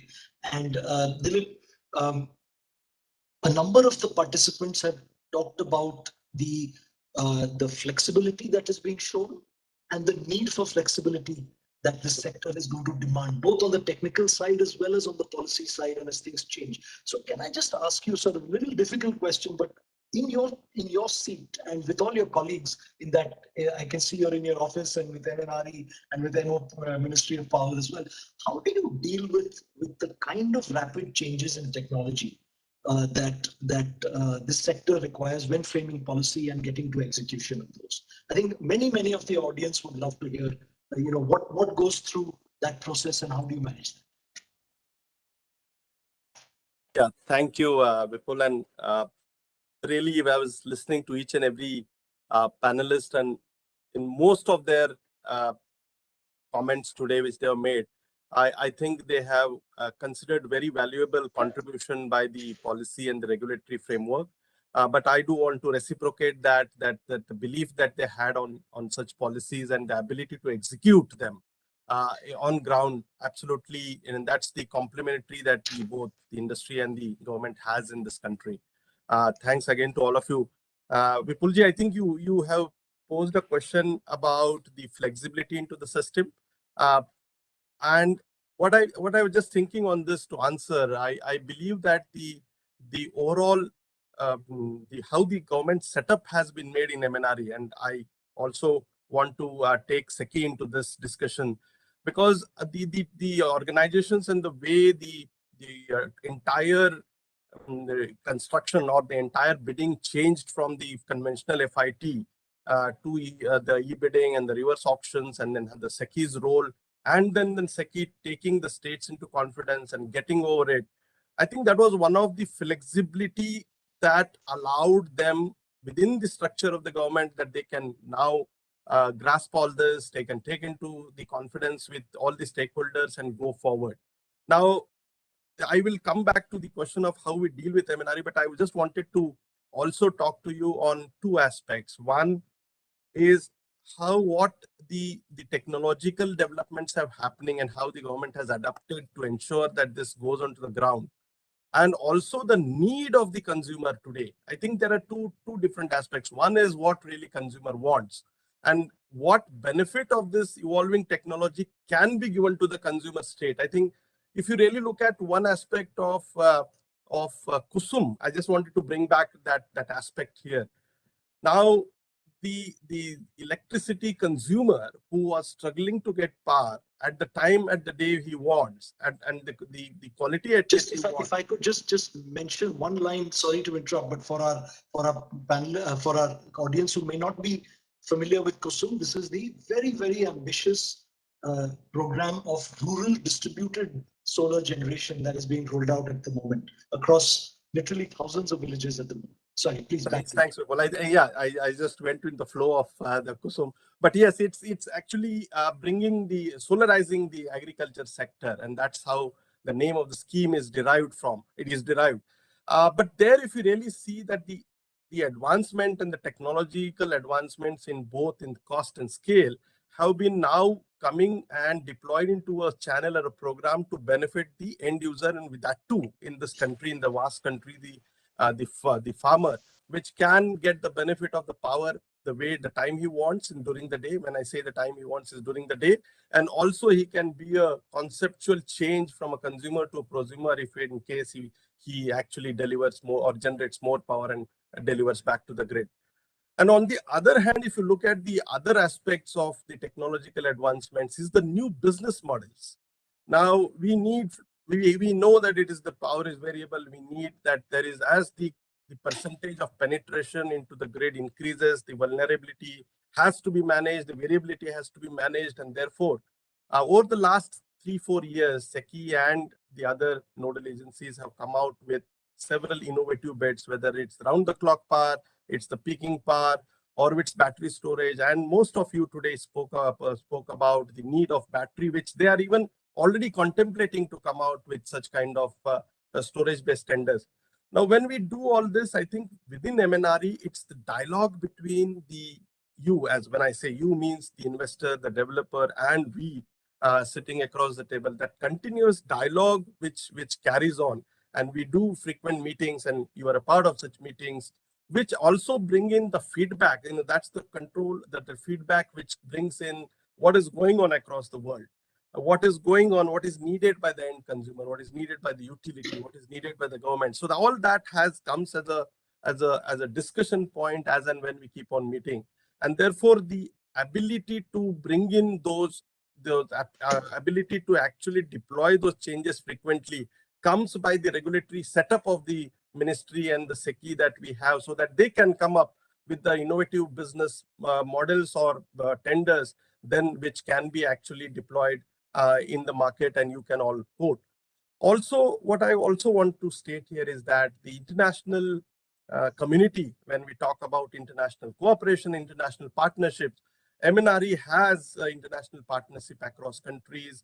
We do have our joint working groups where a lot of deliberations happen and try and actually exchange the experiences that each country has derived over the last several years. So that also brings in a lot of knowledge and wisdom that we pass on each other, including the developed world and those which are still evolving into this RE sector. So it's a sign of a knowledge gaining experience that we all have across the sectors, and we keep learning into the sector.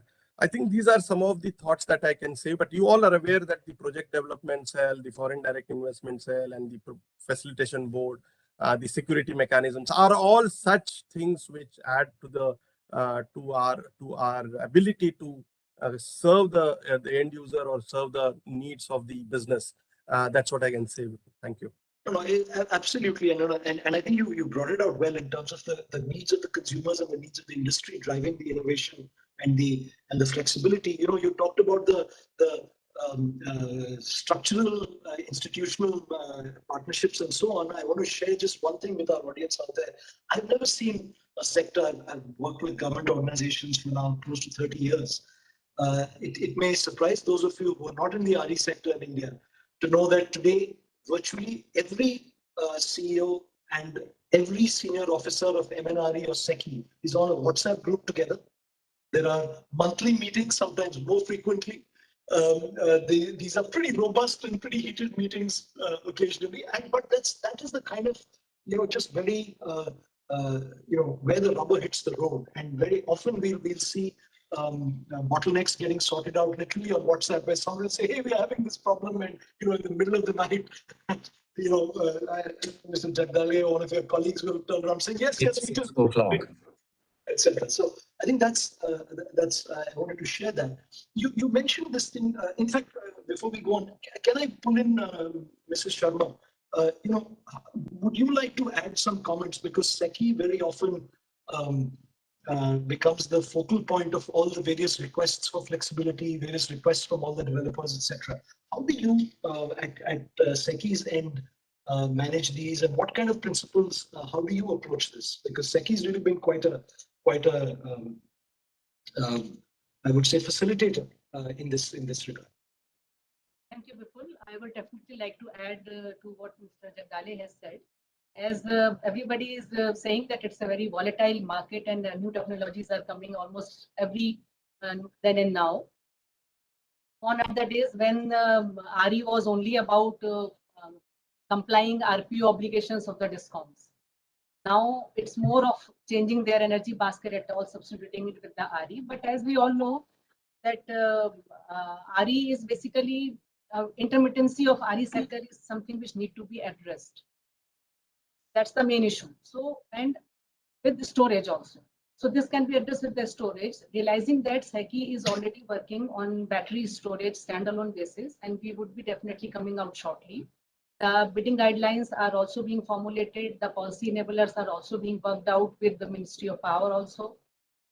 And what FICCI has already done, maybe I can throw some light on that also, as some of you are aware, some may not be aware. We came out with the peak power tender and round-the-clock tender. Of course, to ensure the stability and success of the tender, because it is easy to come out with some product, but it's also of utmost importance to ensure its success. So there are penal provisions in the tender itself, in the document itself, so that there is no non-compliance to the peak power supply or to the round-the-clock supply.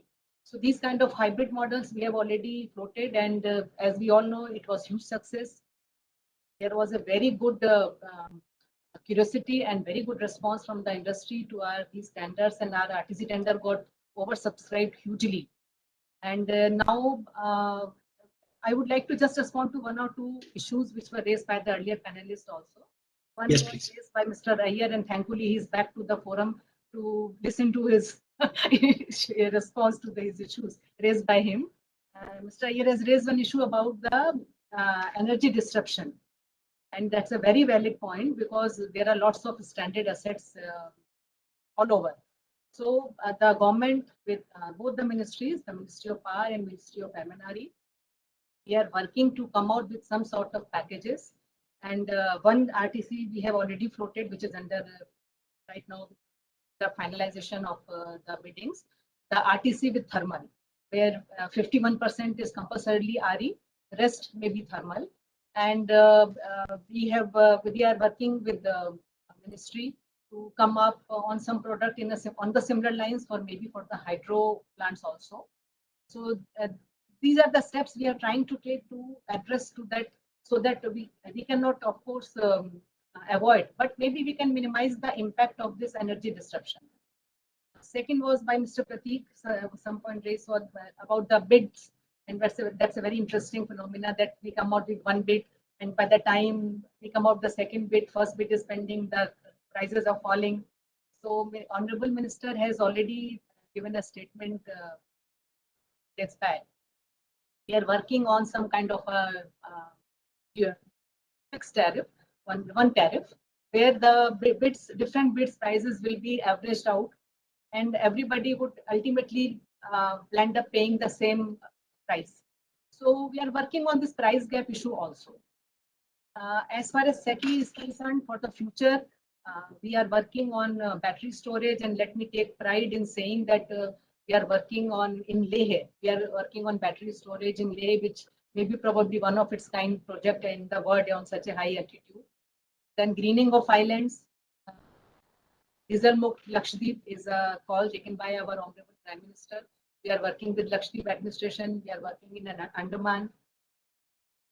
EV sector, because EV charging obviously is the need of the future, and this is going to be, I think, the biggest transformation of this decade. So what we are trying now, we are working with Ministry of Road and Transport. We are trying to develop green EV charging stations. EV charging stations which are powered by the green energy. So we are working with Ministry on that front. For green hydrogen, we are in touch with the Agricultural Ministry. That's a very new phenomena. So we are already started the talks with the Agricultural Ministry, come out with some tenders and make some package on that line. Then waste to energy is also one area where we are working, because of course that may not be financially a very rewarding product, but do need to clean our earth, we need to clean the planet. So we are working on that waste to energy also with one of the state governments, and we may be adopting one city for greening of that city by utilizing the waste to energy. These are few areas where SECI is working, and continuously we are trying to evolve new and new attractive packages, because now it's not gone are the days of plain vanilla solar or plain vanilla hybrid. Now everybody is looking for some bunching of energy or bunching of prices or bunching of bids. So it's an evolving industry, and we at SECI are trying to evolve with the industry, go along with the flow, and let's hope for the best. Thank you. No, thank you. I think that's really a very, very exciting menu, almost a buffet of things that you're working on. I think all the way from the more mainstream applications of firming up of power, but also then picking up from what Dilip Jardale said about following the consumer needs, whether it's EVs, whether it's storage in the remote areas, whether it's greening of the islands, etc. You know, really getting back into sort of following the consumer needs down to wherever. But I do want to also just underline one other thing that you said. I want to underline one other thing that you said, which is really the raison d'être, the reason for the success of SECI, if I may say so, which is really this mindset of ensuring the success of the tender. And I can say certainly from our experience that the whatever we may like or not like about any of the processes, and I said sometimes the processes become pretty ruthless, but one thing is very clear, that the ownership that SECI takes of each of its tenders, it's almost like a baby that has to be delivered to full term, and no tender can be allowed to fail. And that I think is really the kind of commitment that's behind all this. Let me move to our private sector developers. Especially Pinaki, Srivatsan, Pratik, and Misha. One of the things that Dilip Rozekar referred to was the innovation in the business model, and then Mr. Jagdale talked about it as well. What would you say from your experience of the last few years in India? What would you say to investors who are not yet in India about what business models work in India? What would they need to do to their business models to succeed in the Indian RE market? And the question is to all of you, any of you who'd like to pick it up. So can I come in? Please. Yeah. So having been an investor also, and now also developer.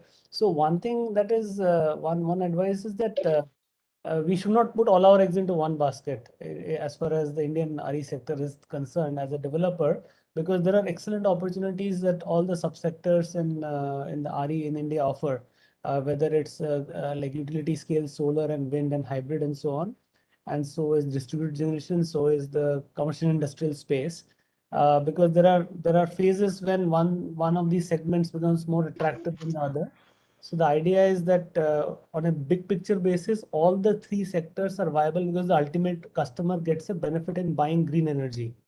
But based on the competitive behavior, based on the policies, based on the changes in taxes and duties, something is more attractive than the other. So that is one like view that I have on a corporate business model that I think should work. And the second thing on the CNI side, I would suggest that innovative business models like the virtual power plant model, or the which will open up the floodgates for interstate ISTS connected CNI power plants, which can be 300, 400 megawatts, should be quickly adopted, because that can give a quick spurt to a lot of capacity addition. And also, if certain obligated entities like cement and steel plants and all get the ISTS waivers that DISCOM gets by buying power from the ISTS connected entities, again, it will lead to large scale deployment of CNI customer projects. Actually, that's a business model, that is ISTS CNI takeoff as a model.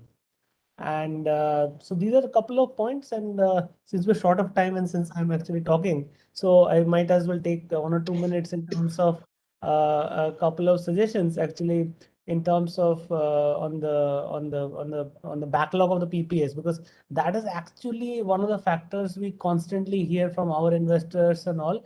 That is actually dampening little bit the investor sentiment in terms of the backlog of the PPAs.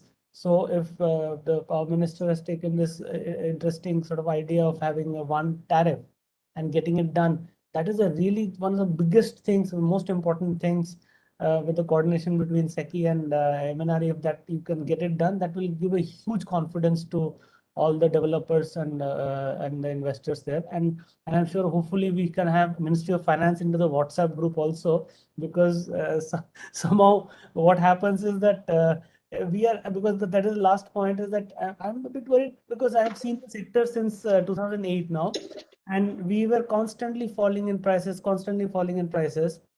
Now what has happened in the last 12 months or so, all the commodity prices have increased. All the shipping costs have become triple. Okay. Now in the environment where the supply has also taken longer to come in India. So now in a situation, obviously, like this, the overall cost of solar power and wind power is increasing. Now, whereas the customers, the DISCOMs as well as the CNI customers have this tendency to look at lower and lower tariff, and somewhere we are caught in between, essentially, between the expectations from our customers and the cost that is rising. So if there is some innovative mechanism to make the taxation lesser on the sector, essentially next year and this year, then it will ensure that the fundamental viability of the sector remains. Otherwise, because we should not lose sight of this 175 goal first before moving on to 450. Absolutely, and I'm sure that that's going to be one of the big next innovation challenges out there, which is how do you keep that grid parity that others referred to? How do you keep that without damaging the financial health of the participants, just because they're getting squeezed with grid with. But can I ask, maybe, thank you, Pinaki, and can I ask some of the others if they'd like to comment on my question about the business models? Sure, Vipul, if I can take a crack at that, and I think Pinaki made some really good points. Vipul, you can probably sympathize with this, right? I think RE is finally to the point where it's a traditional commodity industry now. So as an industry, we have to get used to cycles, right? And I have a feeling that's going to be the permanent normal now. You're going to go through up cycles and down cycles. And I think companies that have, based their business model on, a 25-year PPA and, I'm going to project prices and try to make money, have to move beyond that. Because I think the cyclical environment is here to stay for all components of the renewable energy industry. So, perhaps to start thinking about what else we can do, are there other grid services we can offer? Are there ancillary services we can offer? Do you have to start thinking more in terms of now trading on the exchange a little more aggressively? Because I suspect India is going to go the way of the West, where, energy trading becomes a more, I'd say, established part of the energy network. And so the IPPs and the power producers have to start thinking about that. So An RTC PPA, for example, might be, right, I set up assets and the rest of it I source from the grid, right? I trade or I get from virtual power plants. So I think as an industry, we need to start developing that muscle now in terms of how to think about energy markets and how to play them in a cyclical environment, how to offer new services, and perhaps even think a little outside the box. And if I may, for green hydrogen, for example, all the hydrogen that's made in India today is made based on hydrocarbons. And almost without exception, they're all linked to dollar-linked prices. So if the green hydrogen economy were to pick up in India, is it crazy to say green hydrogen costs should be linked to dollars rather than to Indian rupees? That would give investors a little more comfort because now there's a little more certainty in terms of how to value a green hydrogen project that's not linked to Indian rupees.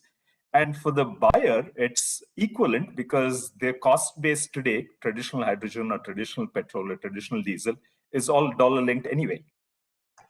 And so maybe there's innovations that's required, even from a policy regulatory standpoint, where they start to think about, look, green hydrogen, at least to give it the scale needed in the first 10 years, perhaps should be a dollar-linked business rather than a rupee-linked business. So again, these are just some thoughts, both for us as private producers, as well as, I'm glad, we have some of the key players in the regulatory environment here from the government, something for all of us to start thinking together. Thank you. That's very, very interesting, and I think both the innovations required on the new sets of businesses that come out there. Prateek, I know you may have to drop out soon, but can I request you if you could share your thoughts on what business models succeed, and particularly if you could also cover this area about how would you look at the capital flow environment in India versus other markets that OMERS operates? Yeah, look, I mean, I completely agree on what Pinaki and Mr. Srivasan had to say. I think India has to move into something what we're seeing in the Western markets as well, where there's a very vibrant corporate PPA market, and a corporate PPA market where you're not really dependent on state by state kind of open access regulations and how things will flow around it and those assets. It's basically a supply demand dynamics, and then you can take a view in terms of that.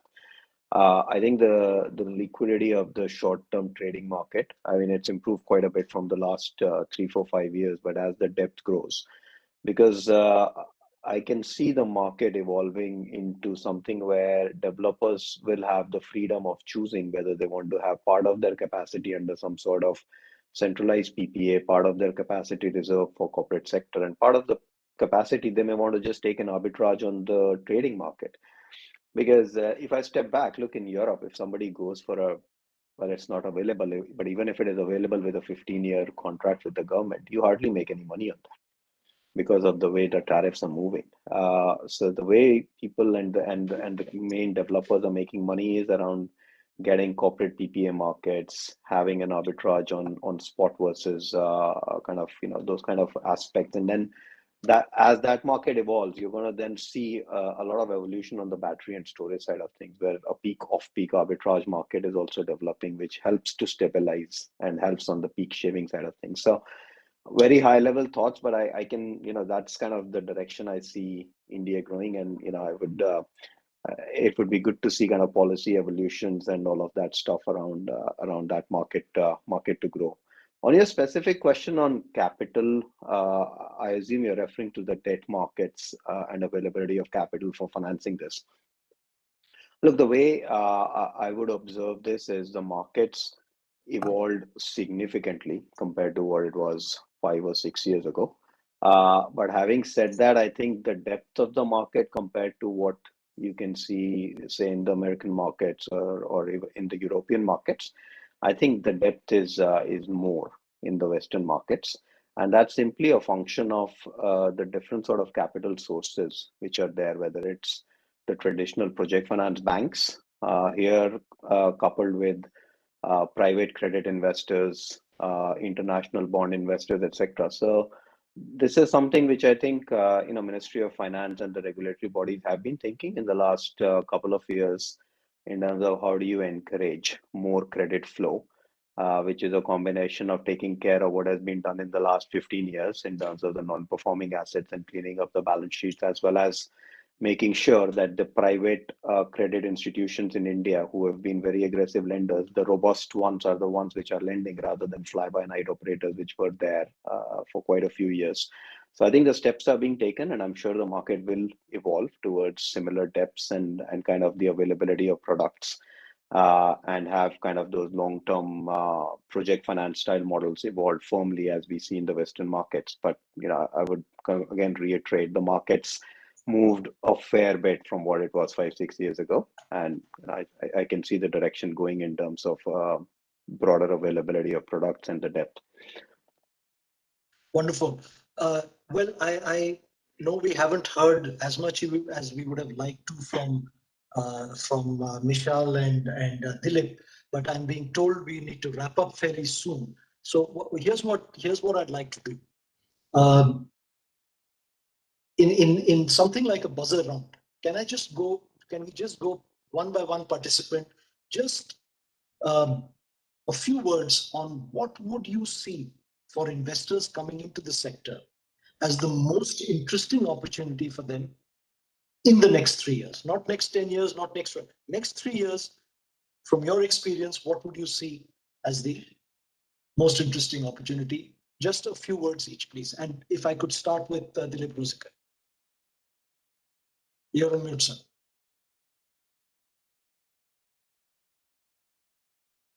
Opportunity that is there for the investor is definitely a very highly ambitious target that have been set for the renewable penetration into the Indian grid.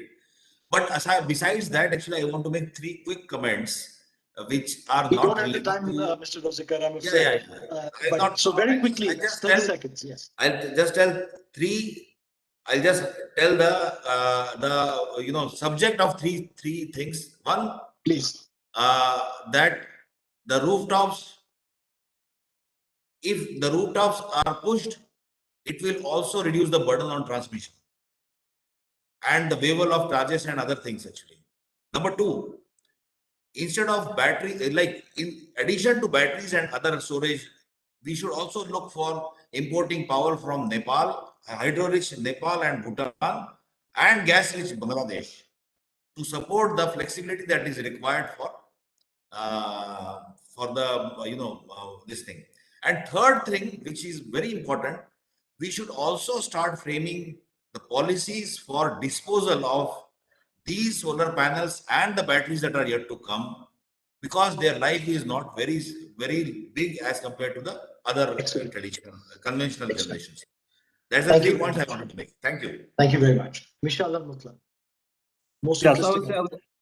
I would have, I think, 3 comments. I think in terms of debt markets and credit markets, I think there's going to be an opportunity, hopefully in the next few years, with more liberalization to unlock more sources of capital. I think India being included in more indices is going to help things, and we look forward to that opportunity. I think coming up. I think the other thing is just in terms of the corporate PPAs. I think they have been mentioned by some of my colleagues here. We have seen models in other countries where the governments will come in and provide tax credits or PTCs or something towards that, or maybe even backstops. We've seen that, for example, in the hydrogen now consultation in the United Kingdom, where the government has come in and said they provide a backstop in case there's a corporate provider who cannot lift the availability or the price, which it becomes a small contingent liability on the government's balance sheet. I think the last thing is, of course, I think the things that we haven't mentioned, there's going to be huge scope for balancing. There's going to be huge scope for e-vehicles. There's going to be huge scope for behind the meter and the recycling of these materials, right? So this is going to be a long-term O&M service, and we're going to have one of the largest fleets in the world globally for renewables. And this should be really not just a place to service, but a place for innovation for the rest of the world, we believe. So that's my 3 comments. No, thank you. I think you've touched on 1 or 2 new areas which are very, very relevant. And sorry, we haven't had time to explore them in more detail, but thank you very much. Last few words from you. Let's go. Let's start with Mr. Jagdale, and then yeah. Thank you, Vipul. Quickly, I just wanted to say that in next 3 years, apart from the conventional technologies you see, I would see the RE for industry market opening up. I believe that there will be a lot of scope and there will be regulatory regimes will support that. And I see a lot of play for storage, whether it's battery, pumped hydro, but that would be the next 2 years target. Beyond that, there will be something different. So the industrial market and storage. So yes. Pinaki, you get what you were looking for. Pinaki, you want to go next? Yeah, so I think the next 3 years we should get to 175 gigawatts. So definitely, so 25 gigawatt per year is a huge opportunity for the investors. And on the supply side, I'll see gradual integration of solar, wind, and storage, more in hybrid and around the clock power. I would say that market will move towards that. And on the business model, gradual embracement of large scale corporate PPAs along with let's say the utility PPAs. That should open up the large scale ISTS connected CNI plants. Wonderful, thank you. Prateek? 3 things from me: firm dispatchable power and models surrounding that. Second is a vibrant kind of trading and corporate PPA market. And third is green hydrogen and revenue models around green hydrogen. Excellent, thank you. Shri? So yeah, I think people have addressed everything. If I can just add one to it, because I agree with the corporate PPAs, I completely agree with storage, I completely agree with green hydrogen. Perhaps a little more clarity around renewable energy certificates and trading of those as well, especially cross-border, because that's an additional way to monetize India's strength in RE. So, but I agree with everything that everybody else just said. Excellent. And Mr. Sharma, you get the last word. The last one, so all the major huge products are already covered by the other panelists. But I firmly believe that going green does not mean only for the large scale investments. There are smaller ones which need to be touched, as rightly said, the rooftop also. But these are all small ones. And in the today's environment of this awareness, the retail customer, they are quite aware of the impact of their actions on the climate. So probably this is also the right time for the banks or the financial institutions or the investors to think of these innovative small products also, like financing of green buildings or financing the green vehicles, or maybe some green insurance products some companies have come up. So my addition would be just we may think of different green products, which may be small, but it will cover a definitely large section of the population.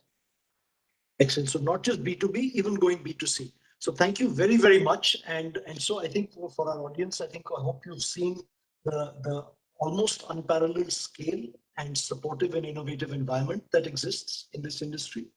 And of course, in terms of innovation and new products and new emerging, the fun is just beginning, whether on firming up products or on new technical innovations, new consumer innovations, new capital and financing innovations. So I'd just like to thank our panelists very, very much. You've been absolutely wonderful.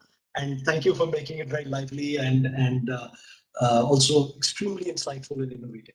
Thank you very much. Back to you. Thank you. Thank you. Thanks, everyone. Thank you, Mr. Tooley, and thank you to all the panelists for the engaging discussion. We will now quickly move to the next panel discussion. Thank you very much. Thank you. Thank you. Take care.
To the second panel discussion of today's conference, India Manufacturing Hub for Renewable Energy. The session will discuss the path. I think there is some disturbance. Sorry. Request everybody else to please to go on mute, please. Yeah. Thank you. Thank you. Good evening, everyone. I welcome you to the second panel discussion of today's conference, India Manufacturing Hub for Renewable Energy. The session will discuss the path ahead for transition of India into a manufacturing hub for renewables. Considering the conducive environment for industry to expand domestic manufacturing, the session will explore the views of the panel members and their experiences on the current scenario of RE manufacturing in India, their success and future ambitions for domestic manufacturing, as well as the technological advancements in RE space. In the distinguished panel, we have Mr. Amitesh Kumar Sinha, Joint Secretary, Ministry of New and Renewable Energy, Government of India, Mr. Pradeep Kheruka, Chairman, Borosil Renewables, Mr. Mikhail Anderson, Chief Operating Officer of APEC Region Vestas, Mr. Amit Kansal, Managing Director and CEO, Senvion India, Mr. Chiranjeev Saluja, Managing Director, Premier Energies, and Mr. Hitesh Doshi, Chairman and Managing Director, Vari Energies. The panel is moderated by Mr. Sujoy Ghosh, Country Managing Director and VP, First Solar. Mr. Ghosh is overseeing First Solar's India business and recent investments in manufacturing. He joined the company and has executed on building a 2 gigawatt installed base thin film PV technology in India. Prior to First Solar, he has over 2 decades of experience in commercial leadership roles in GE for South Asia and also for Tata Honeywell. May I now request Mr. Sujoy Ghosh, the session moderator, to please take over. Thank you. Thank you, Nishit, and very good morning, good afternoon, good evening to everybody on the call. It is really an honor and a pleasure to be part of FICCI MNRE conference on renewable energy manufacturing in India in the context of the Climate and Biodiversity Week at the Dubai World Expo. Nishit's already introduced, but it really gives me a great pleasure to share the panel and share the session with all my very distinguished fellow panelists. We have a very diverse mix of industry professionals from both the wind sector and the solar photovoltaic sector, and of course, last but not the least, the component manufacturers with Mr. Kheruka, bringing up the perspective from the supply chain. And to connect all the dots, we'll obviously have the last but the most important word from Joint Secretary Solar, Mr. Sinha, as we go around the table.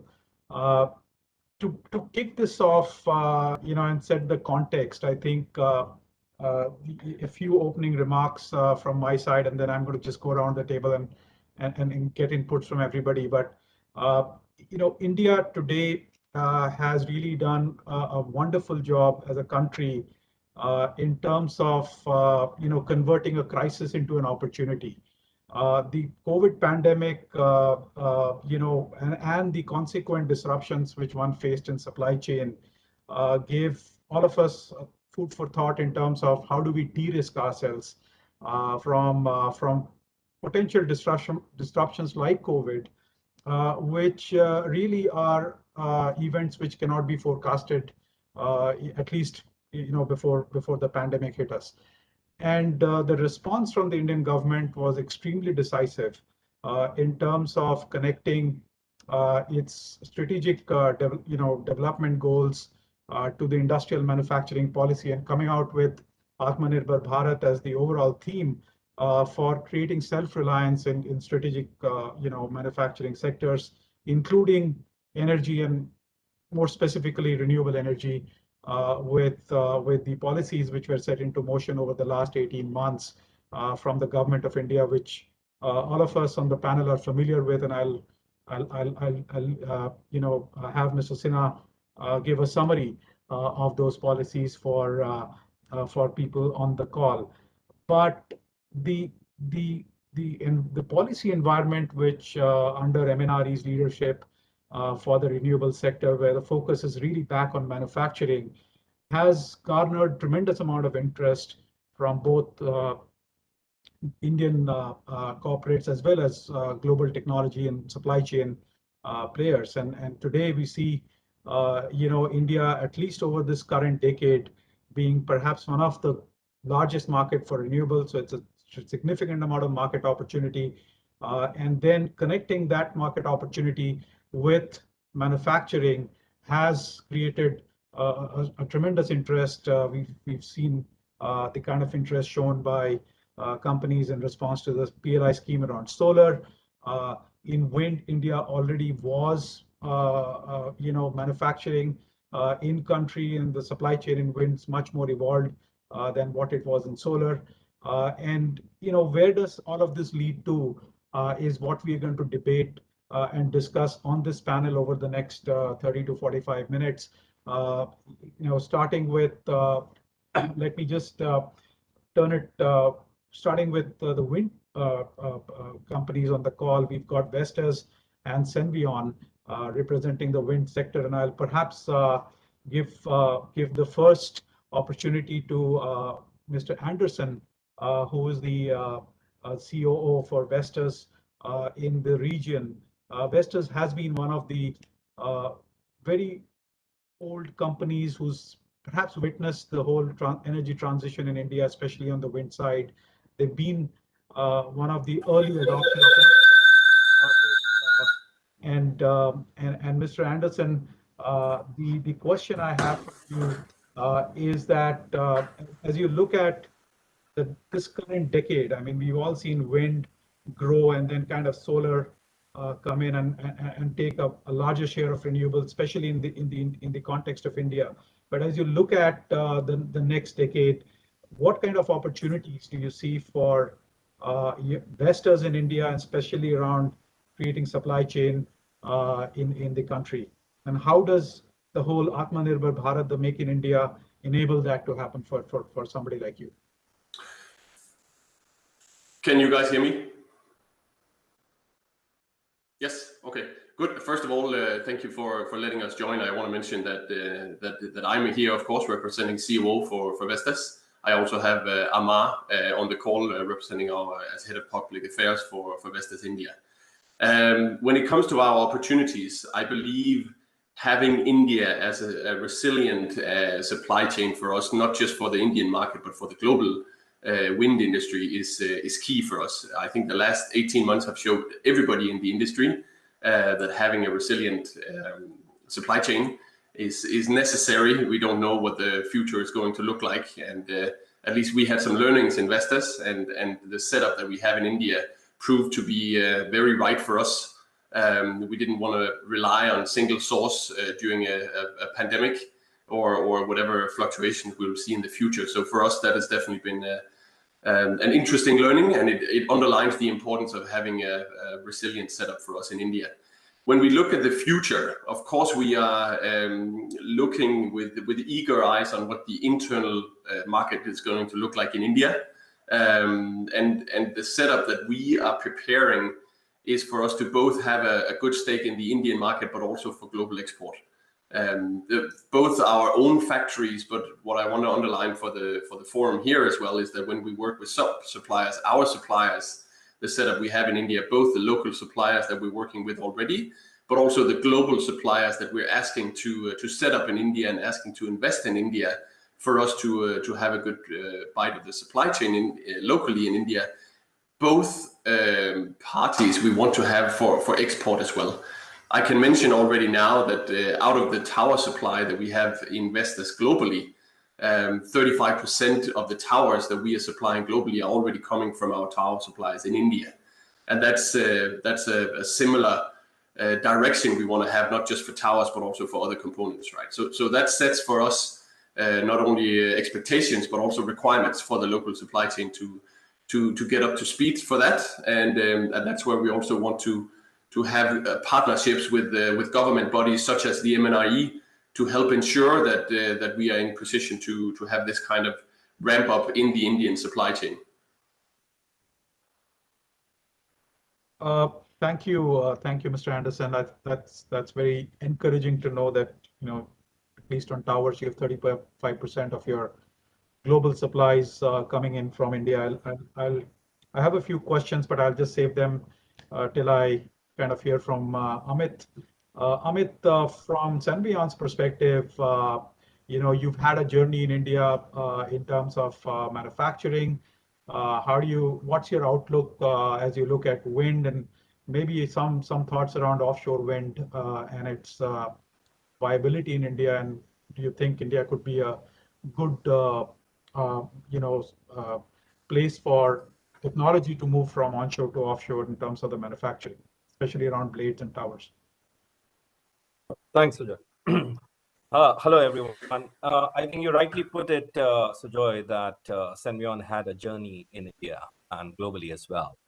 So we started Senvion in India in 2016 early, and with no factories, no technology or nothing. I mean, it was all, the turbines were largely European for Senvion at that point of time. And why I'm telling you this, a little bit of a story out here, is that I think I want to let everyone know that companies can start up in India from scratch.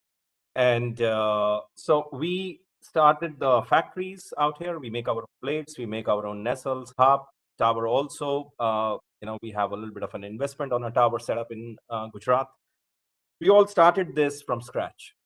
And the turbine, which we brought into India, is also made in India for India. So there is capabilities, there are technologies, and there is supply chain, enough supply chain available to make a highly localized turbine. I mean, we are around 85% localized in India today. If you're not localized 100%, I will say it's because of the capacity of certain suppliers, which, especially around castings, forgings, which we can't get back. R&D setups, I think not only for Senvion, but majority of the global suppliers have very high quality R&D centers in India, and that shows the capability of the company. So when Senvion went insolvent in Germany, the only Senvion which has survived in the world is in India. And the reason it survived in India was it was a standalone entity with full capabilities of technology, R&D, ability to make turbines, and ability to innovate further. And so I'm not trying to market my company, but I'm just trying to encourage the audience here that India has the capability today with our people and as well as supply chain to have startups. And we see this in many other fields. Coming to your question on offshore, I think we were, as Senvion, though we were a small offshore player, we did play a very big role in working with the government. I see no reason why India cannot be a very big player in offshore. And but in offshore, looking at elsewhere in the world, as we have seen in UK or as we have seen in Europe and now in East Asia, the offshore startup will come at a cost. It's not, we know where onshore wind was 10 years back, what kind of PPAs we had and what kind of pricing we had. The startup of onshore will come at a cost, and somebody has to pay for it. That has to be acknowledged. Making an offshore turbine in India is fine. We can do that. I'm sure the large companies will come and play that space if there is offtake. But again, offtake is important. The PPA is important, and certainty is important offshore. It's a huge investment. But with approximately 7,000 kilometers of coastline, I think offshore will happen in India one day. Thank you. Thanks, Amit.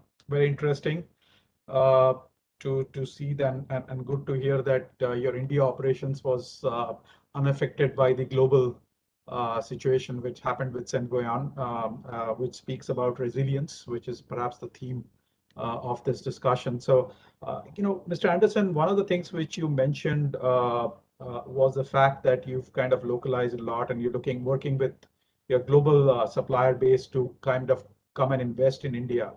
Now, Vestas has been in India for the last about 20 years, if I'm not correct. What are the changes you've seen between, let's say, the time you first came into India and started off manufacturing versus now? I mean, what do you see as tailwinds to to your investments now. Can I share my screen with the forum? Would that be okay? Yes, please. Go ahead. Yes. Yes. Let me know when you can see.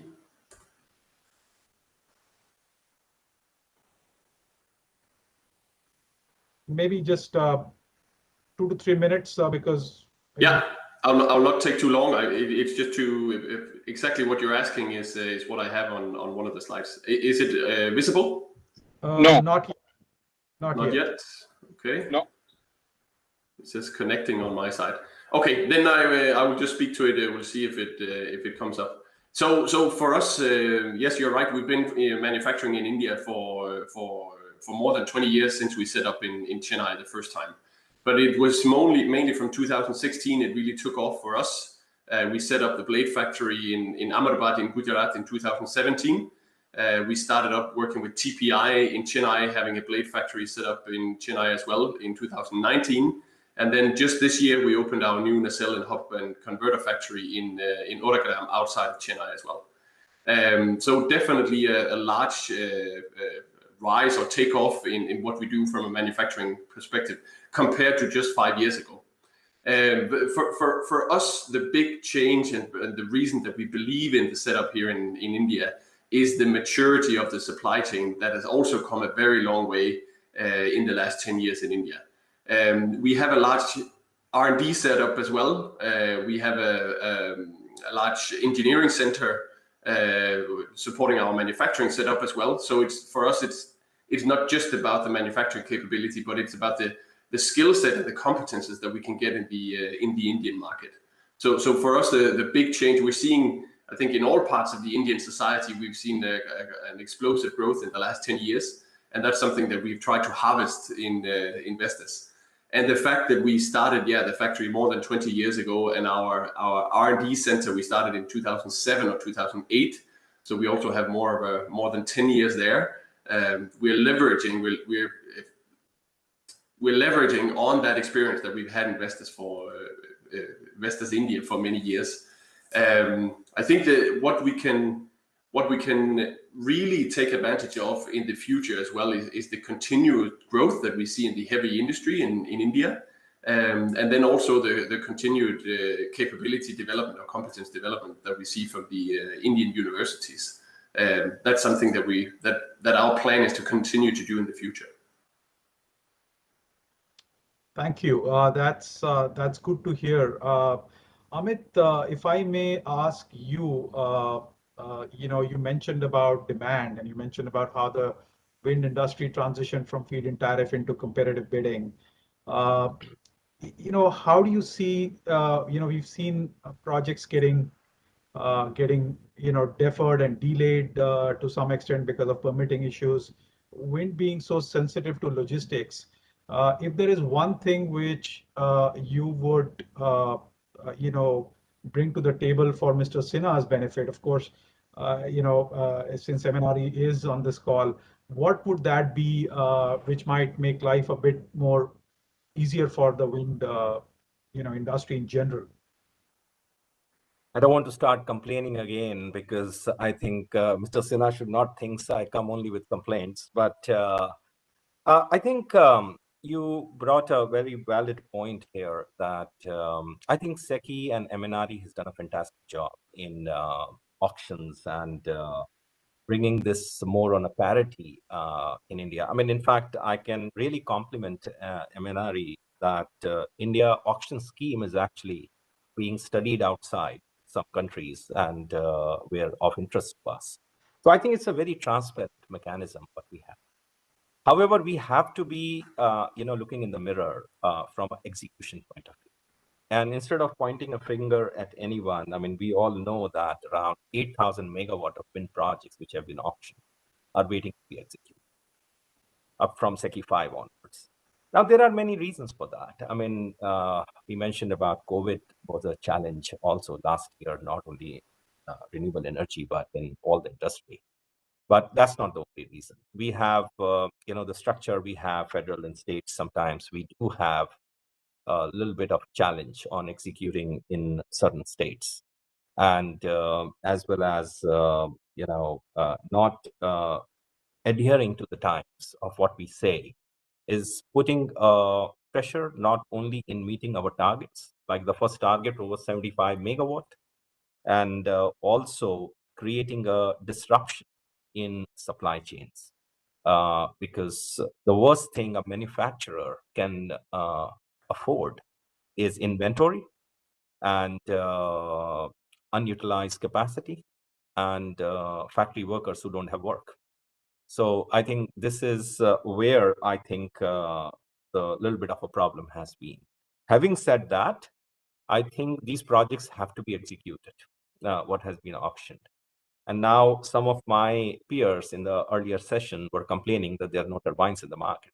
So I think this is, I think, the balance one has to look at, that continuous execution of projects in a developing country like India is of paramount importance.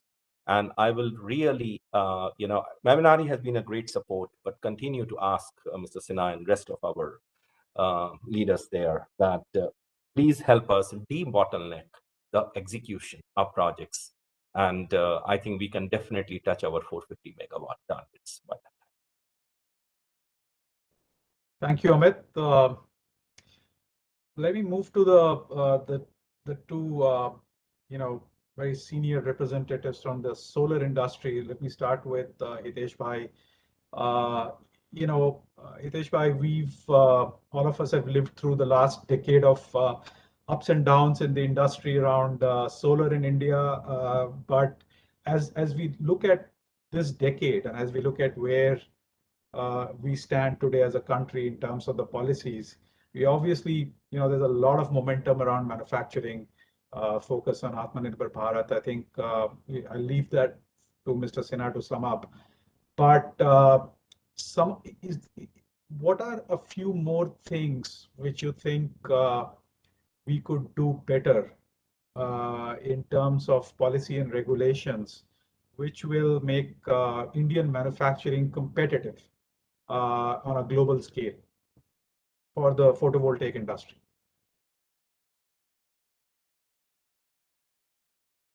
Thank you very much, Sujay ji. First, I would like to say thank you and congratulate Sinha ji. At least bringing, I've been coming to the ministries for 14 years, but the thinking, bringing and implementing some policies for the manufacturing, which was not before the few years. So if you were asking the other speakers about the change, I will say this is the biggest change, where the focus has been came towards the manufacturing from not only the power generation.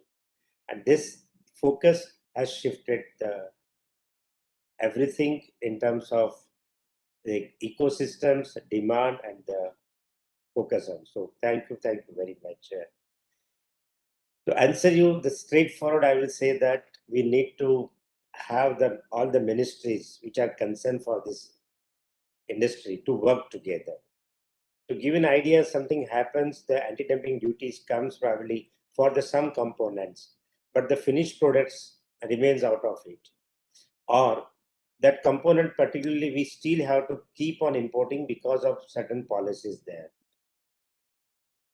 issues there. So if couple of ministries, I will say at least 3 or 4 ministries which are directly impacting the manufacturing, if they work together, not only on the direct components required for, but behind that, the complete ecosystem and value chain, if it has been worked together, I think that's what we can do better to be a more competitive globally.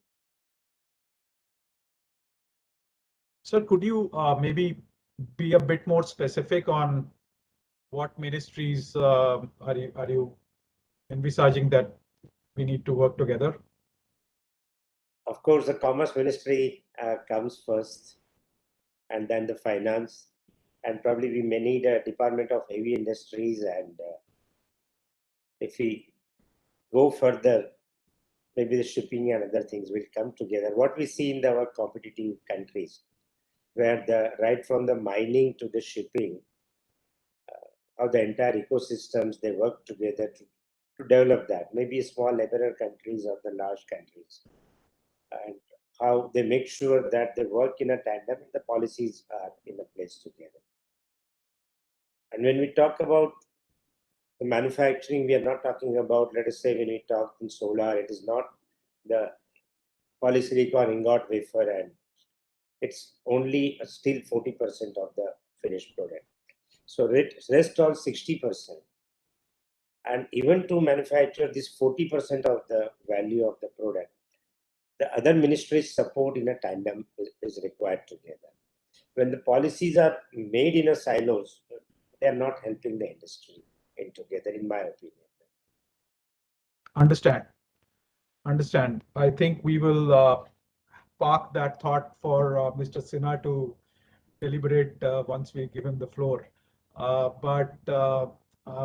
Mr. Saluja, coming to you, sir, you have recently commissioned your cell and module manufacturing facility, and as you look at the post PLI era, how do you look at the market evolve? How do you look at the supply chain and the bill of material kind of evolving in India? Number one.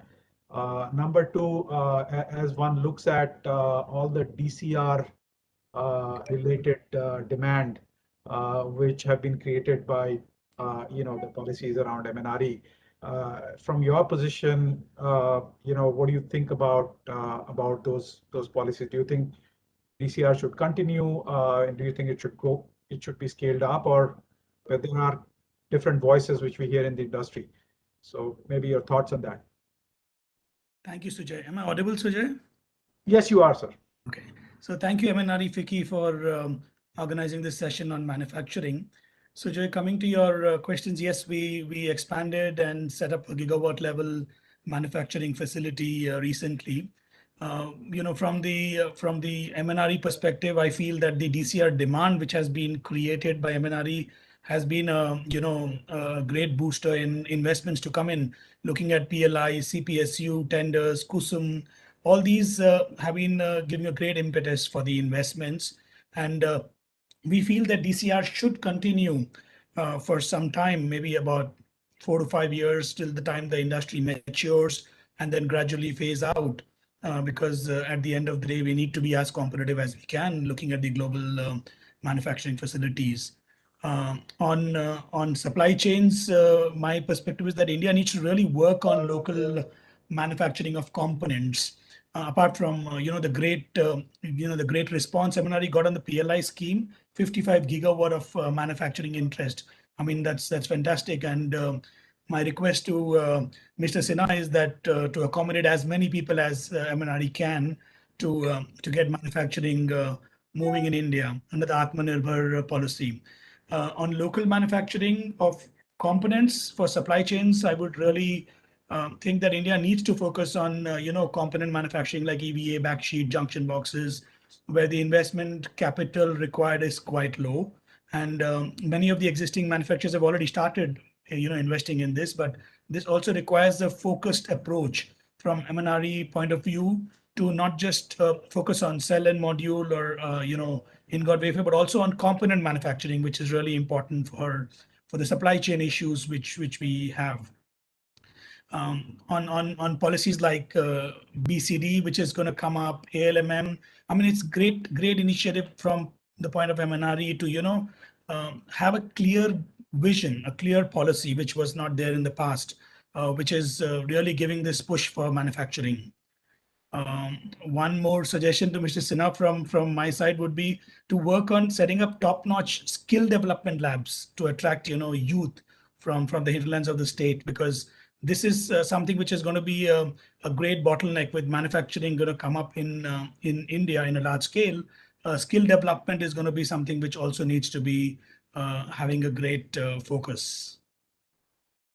That's it, Sujay. Thanks, Mr. Saluja. Pretty pertinent points you raised around supply chain, around skill development. Absolutely echo that thought, and that was something I wanted to also table when I sum it up for Mr. Sinha. But since we've talked so much about supply chain, let me get in Mr. Kheruka because you're representing perhaps the most important supply chain component for the solar PV industry, which is glass. And we all, at least Mr. Saluja and Mr. Doshi and myself, are painfully aware of what's happening globally in terms of the glass supply-demand imbalance. So perhaps, sir, if you could put this in a context as to what's the total, if let's say this PLI scheme, 55 gigawatt, let's say even 50% of that actually matures, what's the kind of opportunity for investments to be created in glass manufacturing in India? How much of it would be unique to only solar, or can those investments also support commercial building, constructions, auto, all the other, the consumer electronic sector, which also consumes a lot of glass? And then, is there an opportunity for having a conversation around some PLI scheme for glass investments, which are equally capital intensive and longer duration as compared to some of the other supply chain components? Should we look at glass as we look at polysilicon? Thank you, Mr. Ghosh. Thank you. I'm very happy that somebody is talking about components as well, especially glass. Glass is a high-intensive, highly capital-intensive, industry to set up.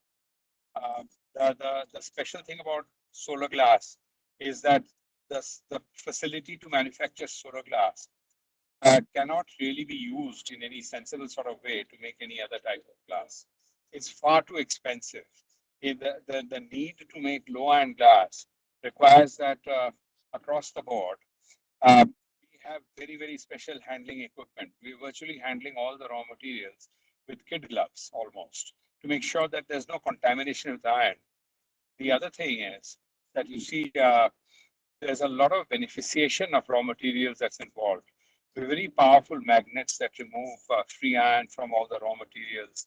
So all of these things require that solar glass company produces pretty much only solar glass. The glass resulting from this is far too expensive to be used elsewhere. The other thing is that of tempering and glass processing equipment that's required post the production of glass. You have to edge all the glass, you have to coat it with an anti-reflective, anti-soiling coating. All of that's done in clean rooms, and then you temper it and then pack it automatically. The final customer is very fussy about fingerprints on the glass and so many other aspects of glass handling, which all has to be highly automated, and all of that is very expensive.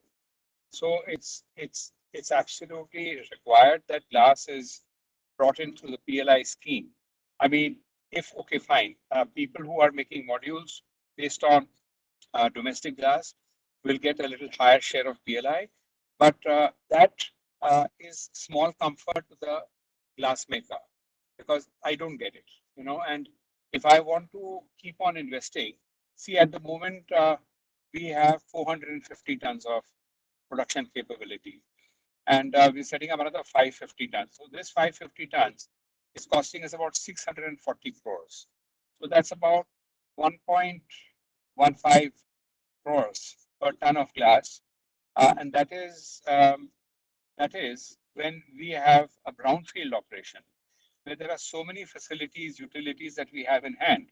If somebody were to set up a brand new greenfield project, he could reach 800, 900 crores for the 500 ton kind of facility. Now, what do we get out of 500 tons? What we get out of 500 tons is about 2.5 gigawatts, which is not that much, considering the appetite for glass in the business over here. So with the new 500 ton furnace, 550 ton furnace that we're coming up with, we would have 5 gigawatts of module capability that we could quote. Okay, now let's say that the power output for the module has gone up now. People are looking at a 550 gigawatt module. So we'll have to recalibrate how many gigawatts this would do, but it could go maybe from 5 to 6 or something like that, not that much more. So PLI is very important, that's one. I want to say, I'm talking about something completely unrelated to this, all right? Still related to glass, still related to solar, but unrelated to the scope of discussion. which is the almost insane demand for export, are absolutely flooded with inquiries for glass from export customers. And I believe that we simply do not understand at all in this country what exactly is the export potential of solar modules. But there is an enormous potential of export for export. What has happened in the last 2 years, you see, is that there is an issue with credibility. First, with the COVID crisis, a lot of people did feel that there was no transparency about how the COVID crisis started, and people lay the blame at a certain quarter. So already about a year and a little over a year ago, we started getting a lot of inquiry from a lot of people, South America and Russia, and countries which traditionally would not be buying from us for solar glass. After that came the political PR of the world's largest solar glass producer. The political PR has been really severely wanting, and a lot of people get pissed off with that. And then they say we want to have another source of supply. And then now latest is this power crisis and all kinds of other crises there, and the abrogation of contracts, the random increase in prices and things like that. So people are really seeing a lot of scope for doubling, tripling the production from India, and the need for the possibility of export. So I want to address this in a separate sort of way, with saying that where all the schemes that we have in place today, the BCD, the PLI scheme, and all these things are basically around domestic consumption of solar modules. But the potential of India being a manufacturing hub is completely ignored in these schemes. So now I want to talk bluntly about something. Okay, the blunt discussion is that the solar module makers today are feeling very weighed in by the fact that some of the components that they're using, including glass, bears an anti-dumping duty or a countervailing, right? But the modules which are coming in from abroad, they bear none of those loads, and so they feel very unfairly dealt with in that respect. Then on top of that, there's a lot of demand from a lot of developers who'd rather postpone all BCD for all time to come permanently, because their hostility towards domestic manufacturing is very well known and well understood. All the ecosystem behind the hostility is also understood by everybody. So the thing is that in our internal meetings between manufacturers, this question always arises. I hope the BCD is actually announced on the 1st of April. I say, don't worry, the government is very serious. They will definitely announce the BCD implementation. Otherwise, it would be very embarrassing for the government to suddenly go and change it, because people are spending thousands of crores, of rupees, investing it in India to make sure that by the 1st of April we have production here.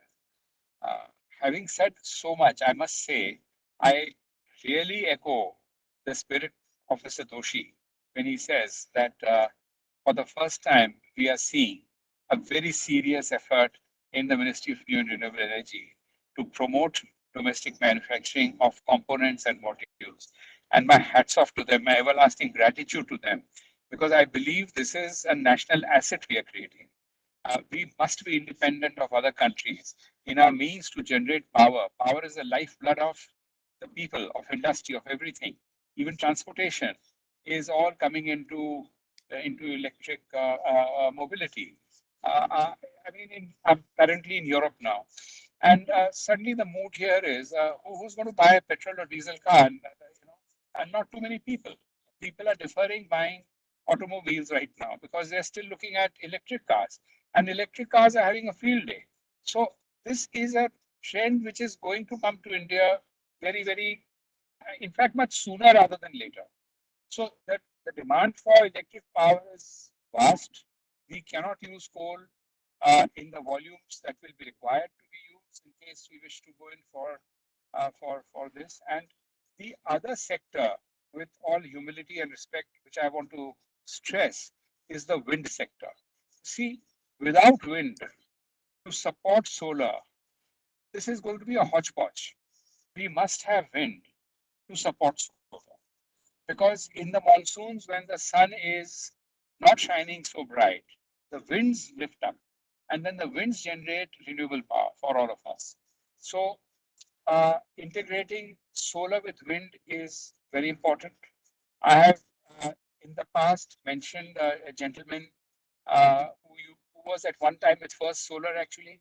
That's Dr. Winfried Hoffman. Dr. Winfried Hoffman. Winfried Hoffman has been awarded the Solar Star in the Renewable Energy Star and so on in Europe. I believe he's one of the most vibrant, one of the most advanced thinkers in the integration of renewable power with conventional grid power. And I am ready to sponsor his visit to India at my cost. There's no personal gain for me in that, mind you. But if it helps in marrying the internal unspoken division that we have between grid power generation and solar power generation, or renewable power generation, then it would be a great thing. Finally, my request is that electricity, the cost of electricity is very, very important for people like us when we have to compete against the world. And we pay more than double the price of electricity in our country.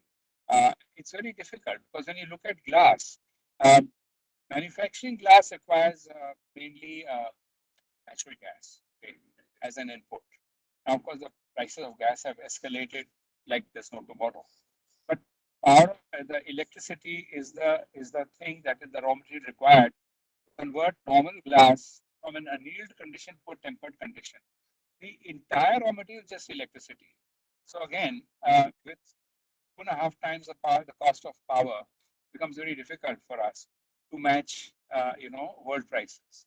So we gave an application to the government of Gujarat for setting up a rooftop solar installation. It's been sitting for 5 months with absolutely no action on that. So the fact of the matter is that the DISCOMs feel that industry is the only source of revenue which is assured to them. Every month there is a bill and we pay them. And they don't get this kind of payment from other customers. So they say that if you going to start generating your own power, who's going to pay us? So DISCOMs will be out of business. I understand the problem. Somebody has to understand my problem too. So this requires effort. Having said all this, I believe India is a fantastic country. It's a fantastic location to generate production. We have entrepreneurs here, like all of us sitting over here, whether it's Hitesh Bhai, Chiranjeev Bhai, your own company, First Solar, and so on and so forth, Vestas and so on, who are investing a lot of energy and determination in generating the means of production of solar energy, of renewable energy, I think about. And I believe that we'll finally succeed, given the dispensation we have at the ministry and the year that they lend us from that. Thank you. Thank you, Mr. Keruka. Very, very pertinent points around cost of power, input costs, and maybe we will. So before we turn it over to Mr. Sinha, a couple of points from my side, sir, just to collate what has been spoken about by my distinguished fellow panelists. I think on the solar side, clearly an opportunity for maybe some more capacity building within your organization to have better interministerial coordination. So the project development cell which MNRE has come out with under your leadership, I think if that could be augmented, because as we think about let's say 55 gigawatts or 30 gigawatts of new manufacturing, we are dealing with a massive amount of import of capital equipment. None of that exists in India. The whole ecosystem around supply chain, none of that exists for the solar industry. So as we think about the manufacturing of all of this. There is, a significant amount of involvement with both the Department of Industries, Department of Revenue. We've got so many of these issues around list 19, what is exempt, what is not exempt. So perhaps MNRE could, consider looking at this, in a programmatic manner as you look at the next 3-4 years, and talk to manufacturers and come out with some policy instead of all of us individually trying to conquer this issue. The other aspect which I would like to at least cover is, along with the focus on skill development, we also need urgently more capacity to be created on testing. So with all of the emphasis around ALLM and BIS, with all the right intentions, we do need more labs in this country. We need MNRE to think about location of these labs, which should be co-located with manufacturing zones. And as you think about the whole manufacturing park policy for renewable energy, which is another fantastic initiative launched under your leadership, perhaps think about creating some of these accredited test labs to come in at the doorstep of some of these manufacturing plants. Otherwise, there is today a shortage of capacity of labs, given the frequency at which all of us have to test for changing of bins and stuff like that on the BIS front, and eventually on the LLM front. Skill development, absolutely. I think something which we need to think about. The industries globally have evolved into IR 4.0 and very advanced robotics driven manufacturing, which is what you would see in fully integrated solar manufacturing or high value manufacturing. And we got to kind of think about skill development on those terms as we look at the next, whatever we are discussing is going to come up 3 to 4 years down the line. So we got to think about those. And I think the point which Mr. Keruka made, completely resonates around export incentives, right? I mean, if you look at some of the countries where supply chains developed, into dominant positions across the globe, there has been a very, very strong support by the banks there to finance exports.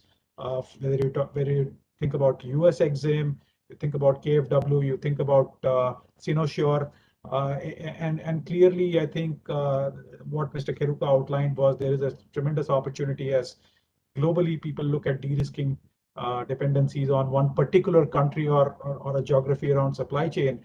This is a great opportunity for us, having created this momentum, not just to think about in terms of domestic demand, but also to think about how do we scale and also look at exports, because at the end of the day, scale will drive competitiveness. And we got to think about how, again, going back to the interministerial coordination, but how can the Indian Exim Bank support exports around renewables? Is there an opportunity for some fresh thinking on this aspect?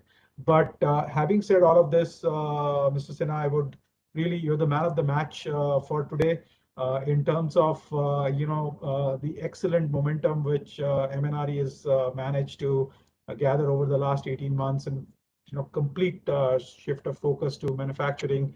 I would now leave the floor to you to kind of talk to us about some of the things which has already been done, but kind of for dissemination to the larger audience around the policies of MNRE, and then what's coming in the future, and maybe address some of these topics which my fellow panelists have tabled for your consideration, sir. Over to you, Mr. Sinha. Thank you, Sujay. With due regards to distinguished panelists, I want to say something on the issues raised today.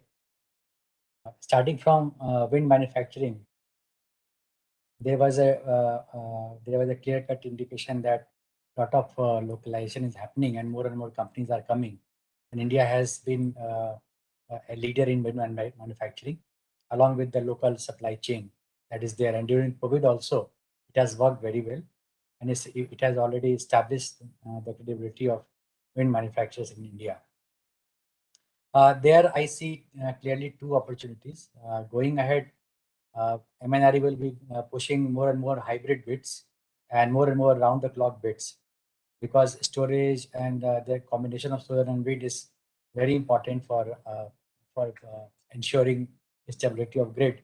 So these kind of bids will be coming more and more in future. Apart from that, offshore will be a new area, and we are struggling for last 2-3 years to come out with a bid. But with the kind of efforts we are putting on, earlier we were trying to have some kind of VGF arrangement. So this time again we are trying, and hopefully this time some bid for offshore will come. And once this offshore bid will come, it will open up a new area, and lot of activities will happen after first or second or third bid, because we have a vast coastline, as mentioned by our fellow panelists, that we have 7,000 kilometers of vast coastline. So there is a tremendous potential, and going ahead, offshore wind manufacturing will also pick up. I know that few manufacturers have already started putting up offshore some of the equipments of offshore wind manufacturing in India. So I request everybody to gear up for that future scenario, which will be emerging very soon. Coming to solar manufacturing, I gained strength from wind manufacturing, because we have proved that we can produce wind at a very lower cost with all quality and all kind of credibility. So if something has happened there, it can also happen in solar wind manufacturing. So I am very hopeful about our industry, solar industry, and we have taken a lot of efforts in the past. I started with BGF, then domestic content requirements, safeguard duty, followed by LLM, followed by BCD, then PLI, and then list 19 inclusion of manufacturing equipments in list 19, and then one unfinished agenda of manufacturing hub that is still there. So these are the efforts MNRE had taken, and now we are seeing that the response of last PLI bid is very good, and we have received 55 gigawatt of capacity. And remarkable thing is that we have got 19 gigawatt of fully integrated capacity, 13 gigawatt of capacity from wafer ingot to module. So this is 32 gigawatt, and then remaining to 22.8 gigawatt from solar cells and module. Many manufacturers are requesting MNRE to arrange for additional funds, and with all sincerity, I would like to say that we are trying our best to get all the money to cover up all 55 gigawatts, and we are very hopeful that we will be getting a significant amount of money to satisfy the need of most of the bidders. So that is a kind of assurance we have got, and we have to see that what kind of sanction is coming to MNRE. So this bid is opening on 11th October, so probably it will be extended by a week, because we are waiting for additional money to come. Then we will open the bid and finalize everything in one shot. So probably 7 days or 10 days will be required, and we are in the advanced stage of getting money. Coming to demand side, now it is very clear that 40 gigawatt at least is required for India solar industry. Power requirement is increasing. We are seeing that worldwide there is a shortage of power, and demand in India is also increasing. There is a more and more consensus for not going for conventional power, or going for a minimum capacity. So everything will come on renewable energy, whether it is solar or wind. So 40 gigawatt, at least 40 gigawatt requirement every year will be there. And then we are anticipating 10 gigawatt demand from hydrogen side. We are working on hydrogen mission, and probably by 2030, the requirement will be huge. If we divide on yearly basis, it may come near to 10 gigawatt every year. And then I'm seeing a lot of potential for exports also. Few fellow panelists have already said. So 15 to 20 gigawatt requirements of the US, and 15-20 gigawatt requirement of the EU countries. And now everybody is interested in sourcing their material from countries like India. And at this point of time, I just try to caution my Indian manufacturers that this is the opportunity, And why they are looking towards India? Because they need credibility of manufacturers. What has happened in last 6 months or 1 year, the price variability, the changes in contract, the kind of lack of transparency in dealing, and then complemented by a lot of government intervention which was not required or not desired. If China or any country has become international manufacturing hub and they're supplying to entire world, so decision of a country cannot disturb the planning of other country also. So suddenly there is a need of alternative manufacturing hub, and there we stand. But we have to ensure that our credibility gives a lot of confidence to foreign procurers. If we adhere to the time, if we adhere to the contract prices, if we give them assurance about the quality and post sales services, then it is going to give you a tremendous kind of opportunity, and everybody will be like will like to give orders to Indian manufacturers. So I just want to request all my Indian manufacturers, because we are seeing 55 gigawatt of new manufacturing capacity, and few manufacturing capacity may come up beyond this PLI also. So in order to utilize full capacity or maximum plant utilization factor, we must target this export market. As well as PLI is concerned, it has incentive for export markets also, because the PLI is on the basis of sales of modules, and for sales, if you calculate your PLI benefits, it will range from 3 to 5%. So with this kind of benefit, you can compete in foreign market also. It will give you a very good edge in the beginning. And of course, if we want to remain competitive, if we want to remain a manufacturing hub, then we have to become competitive. We have to go for a lot of R&D. I am very hopeful that large capacity which is coming, they will set up their own R&D facilities. But still, there will be a lot of need for R&D from institutional sectors also. We are working on a new kind of R&D mechanism where the proposals like earlier, we were funding to different institutions. Those things have not worked, and the kind of result we were expecting is not coming. So now we want to have, we want to fund those projects in which industry and academia both are coming together. So we can identify items, and then for that we can go for granted challenge kind of thing. So this will be one kind of R&D mechanism, and on the other side, we will try to promote startups. So startups are doing wonders. Recently, we have seen a startup in Australia, SunDrive. They have replaced silver paste by copper lining. So and they have started in a garage. So there are a lot of tremendous opportunity in startup ecosystem also. So we also want to fund that kind of system. As far as execution of projects are concerned, a few fellow panelists have said that this is a problem and we have to address that. So I fully agree with their views. And to begin with, we are going to totally revamp transmission planning. So a thorough discussion were held in last 2-3 days, and now the planning will start from for 450 gigawatt target. And in that, the requirement of LTA and other things which is creating problem, yeah, they are going to be resolved in a very big way. New GNM mechanism has also been introduced, general network access. It will also help this sector.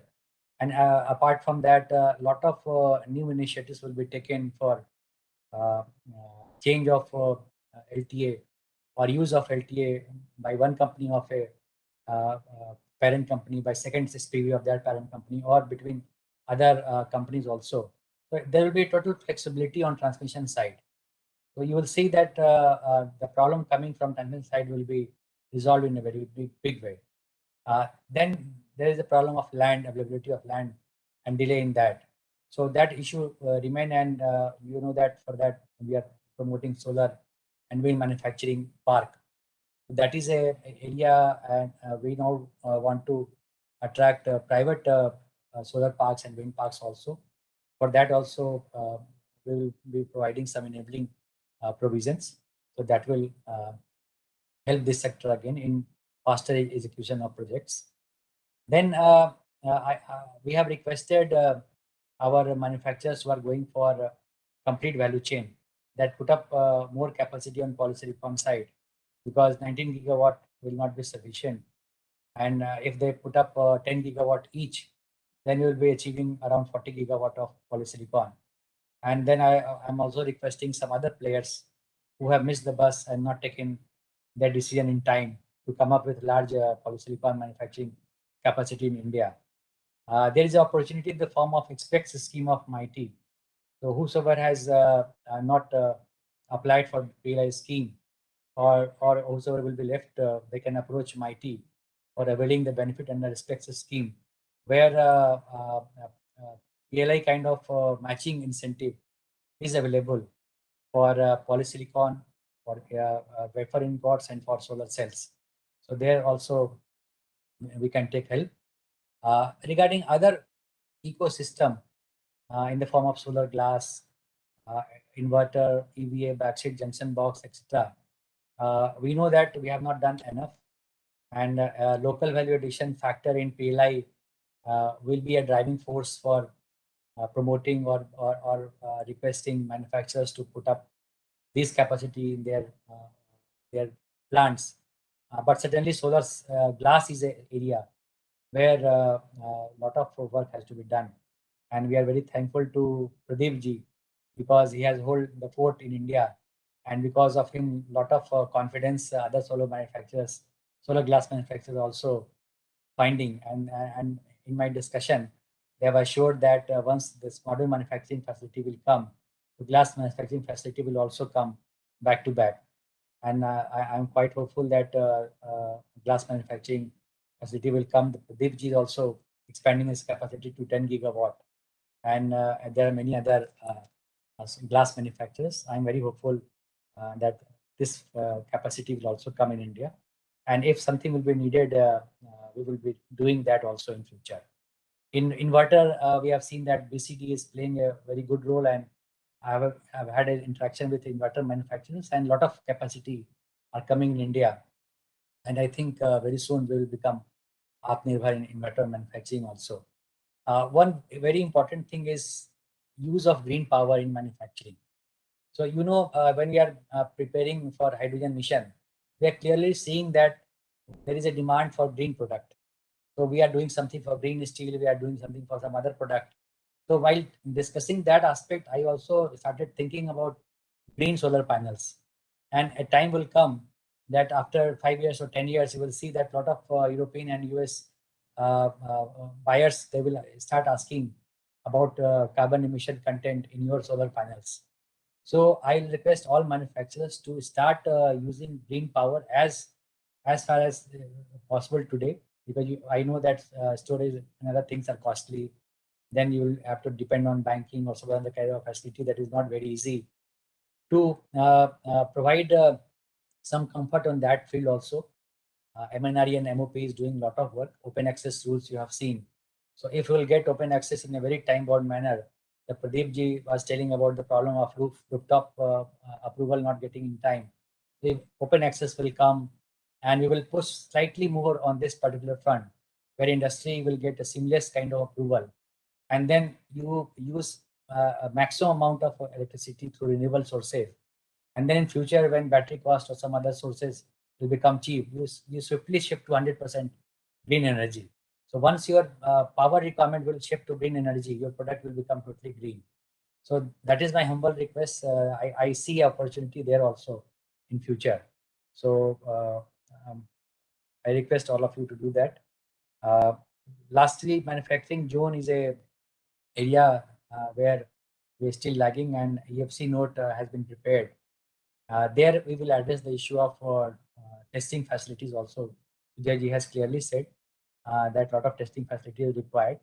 And along with that, the skill development is again very, very important for any sectors. For renewable, we earlier started Surya Mitra program, but on manufacturing side also, we have to work a new kind of material. And in that, this time we will be going to take help of all our manufacturers. If somebody is putting polysilicon and wafer ingot, so their one module will be designed on the basis of that technology. One module will be designed on the basis of thin film technology, then solar cell and module technology, then all other kind of material or module will be prepared, and you people will be taking a lecture in such kind of training module that will be prepared with the help of NICE. So today I will discuss with NICE also to work on this idea. So again, that is a very good suggestion. I hope that our effort will go a long way, and you will see really India becoming a global manufacturing hub. In wind, we are already there, but in solar also we will be a very good alternative hub. And we have to basically understand the need of other countries, foreign countries. Trust and credibility, these are the two important things, and we should not leave these two things in our business dealing. Thank you. I'm open for any questions for them. Thank you so much. Thank you, Mr. Sinha. Great comments and really enlightening. Firstly, I think on behalf of my fellow panelists, especially on the solar side, really thankful for your insights around enhancing the PLI budget. We are all waiting with bated breath, and hopefully we'll all be able to celebrate Diwali much better if what you say is true, and it really would be a massive boost for 55 gigawatts of new manufacturing in today's world to be supported by such a massive scheme. So that will be really something which we'll all look forward to. On green manufacturing, sir, already there is Eco-label. This is the global certifying body which certifies use of green and sustainable initiatives in manufacturing across the board, whether it's consumer electronics to industrial electronics and components. So perhaps you could consider looking at Eco-label and kind of looking at how do you evolve regulations and standards to incentivize people to go for eco-labeled products at various categories. And then on the industry R&D Connect, again, we would be extremely eager to hear more specifics as this evolves. I think as we look at the next decade, technology is going to definitely go through a churn, both in terms of wind and solar around the materials. There is a lot of work going on both sides. You've got perovskites on the horizon, and I think India presents a great opportunity for technologies to be commercialized just because of the scale of the demand which we bring in. And so I think would be again very keen to look at specifics around that, and absolutely on behalf of the industry we would look forward to committing and how do we enable that to happen. Because ultimately for us, as we look at Atmanirbhar, it's about also IP creation in the country, because that will really then drive the next wave of competitiveness, right? Otherwise, we still, in a assemble in India mode, we have to move from that to make in India and then kind of innovate in India. So I think, again, absolutely, would look forward to specifics, and skill developments are very critical. I think you could consider looking at internship programs, especially for all the companies who are going to be benefited by the PLI scheme, to kind of think about in a way that there could be some amount of internships in coordination with NSDC or NICE, to look at how do you train people in the manufacturing side of things, right, which requires a completely different mindset as compared to the solar project or the wind project development. So again, industry won't be found wanting, as we look at supporting MNRE in its in some of these initiatives. So with that, I would perhaps open this up for questions. We've got about 15 minutes. So anybody, Nishit, how do you want us to take questions? Yeah, I would like to start to kick off. First of all, Mr. Sinha, thank you for the insight from MNRE. I have my colleague from Public Affairs here in Vestas on the line as well. Amar, can you help share some of the insight and some of the challenges we have as well from our side the wind industry from Vestas' side? Sure, Mikkel. Thank you. Thank you, Mr. Sinha, for a very elaborative, the discussion, and I think you gave a very nice outlook. Couple of questions though, but before I come to that, I also like to acknowledge that which are the other countries in the world who have defined 450 gigawatt kind of renewable energy target. Nobody other than India. So, kudos to you, kudos to our government. In fact, this is one target which is actually attracting not only domestic but also international players to come and invest in India. But having said that, there are a couple of points mainly pertaining to manufacturing aspect, and they are related to duties and taxes. So when you see, when you are launching new turbine in the country, okay, from day one, the supply chain is not mature. And in that case, right now, MNRE and MOF, they are trying to rationalize CCDC. This will probably impact the launching of a new turbine because, the new component we have to import because of the limitations in the local supply chain. And, we need to support, the CCDC for a little bit, longer duration, at least for a new turbine. Second thing is about export. As you know that after MEA scheme was discontinued on 31st of December 2020, the new scheme called ROTEP was introduced. And this was, a great initiative, by the way. But then the rate of export benefit has come down to 0.8%. So what, India has been promoted as a global manufacturing hub for the domestic and the export market. So how can we make Indian product, more competitive for the export market when we compare to our neighboring countries? They are very smart. They are very powerful and very competitive when they export the product to any part of the world. So I think somewhere we need to relook at the rate which have been defined as a part of ROTEP. And of course, we all talked about PLI for solar and other 13 key sectors. How about PLI for wind, sir? We know that we have a 10 gigawatt of manufacturing capacity, putting all the OEM put together, but they are 2 megawatt kind of platform. They are outdated ones. Amal, could you be just brief in terms of just asking a specific question? I think we're just running out of time. So my question is about CCDC. My question is about ROTEP rate and about PLI for wind. So, Amarji, CCDC, we will try to continue, and we have given our observations also. Particularly, there are some issues you are facing right now. We will try to look into that, how we can resolve that. ROTEP is a issue where, it is a larger issue, and Commerce Ministry has to take a call. We have requested from all solar and wind manufacturer side that there should be export incentive in the range of 3 to 5%.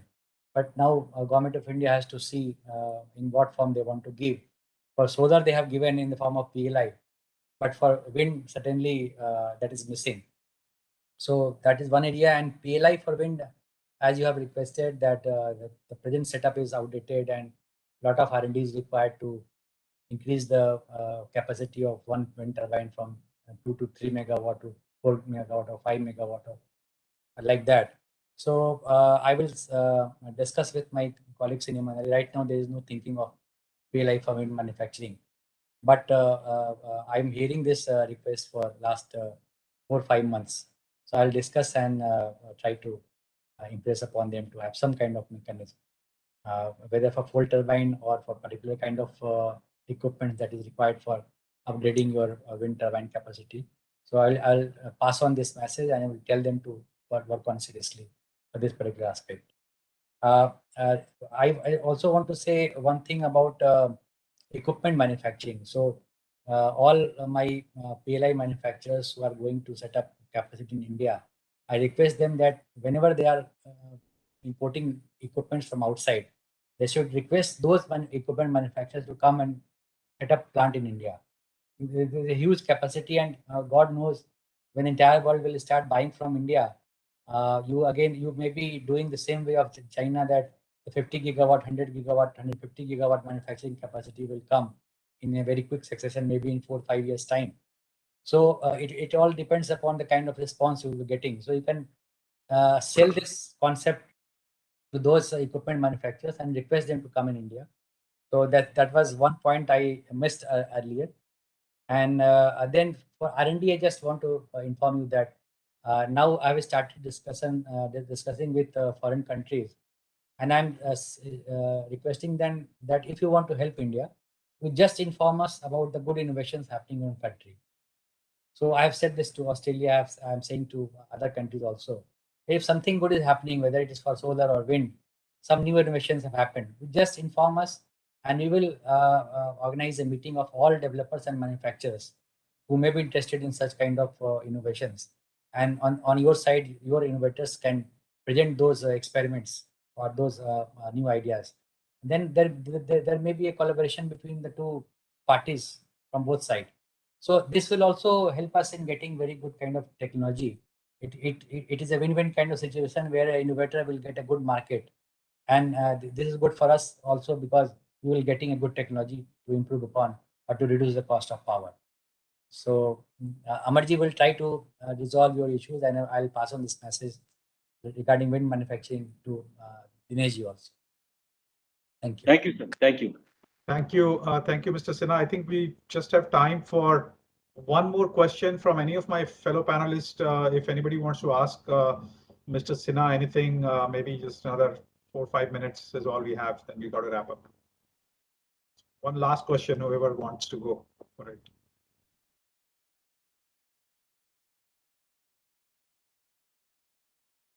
Okay. I take that as everybody's. I just want to mention one thing. Yes, sir. No question. Like 450 gigawatt RE target, we will also come up with a similar kind of target for hydrogen, green hydrogen. Right. So this will again be a very, very big booster for renewable energy sector. That's the message I wanted to say. Thank you. Thank you, sir. On that extremely optimistic note, I would like to bring this this session to a close. Thank you so much for all your insights in the present and the future. We as part of the industry, completely assure you of our cooperation for you and MNRE to kind of march toward these goals for the country. So, with that said, Nishit, handing this back to you. Thank you, Mr. Ghosh, and thank you to all the panelists for an engaging discussion. With this, we come to the end of today's conference. I would like to thank Ministry of New and Renewable Energy, the industry speakers, participants, and the audience for making this conference a success. Thank you all and good night. Thank you. Thank you very much. Thank you. Thanks to FICCI. Thank you.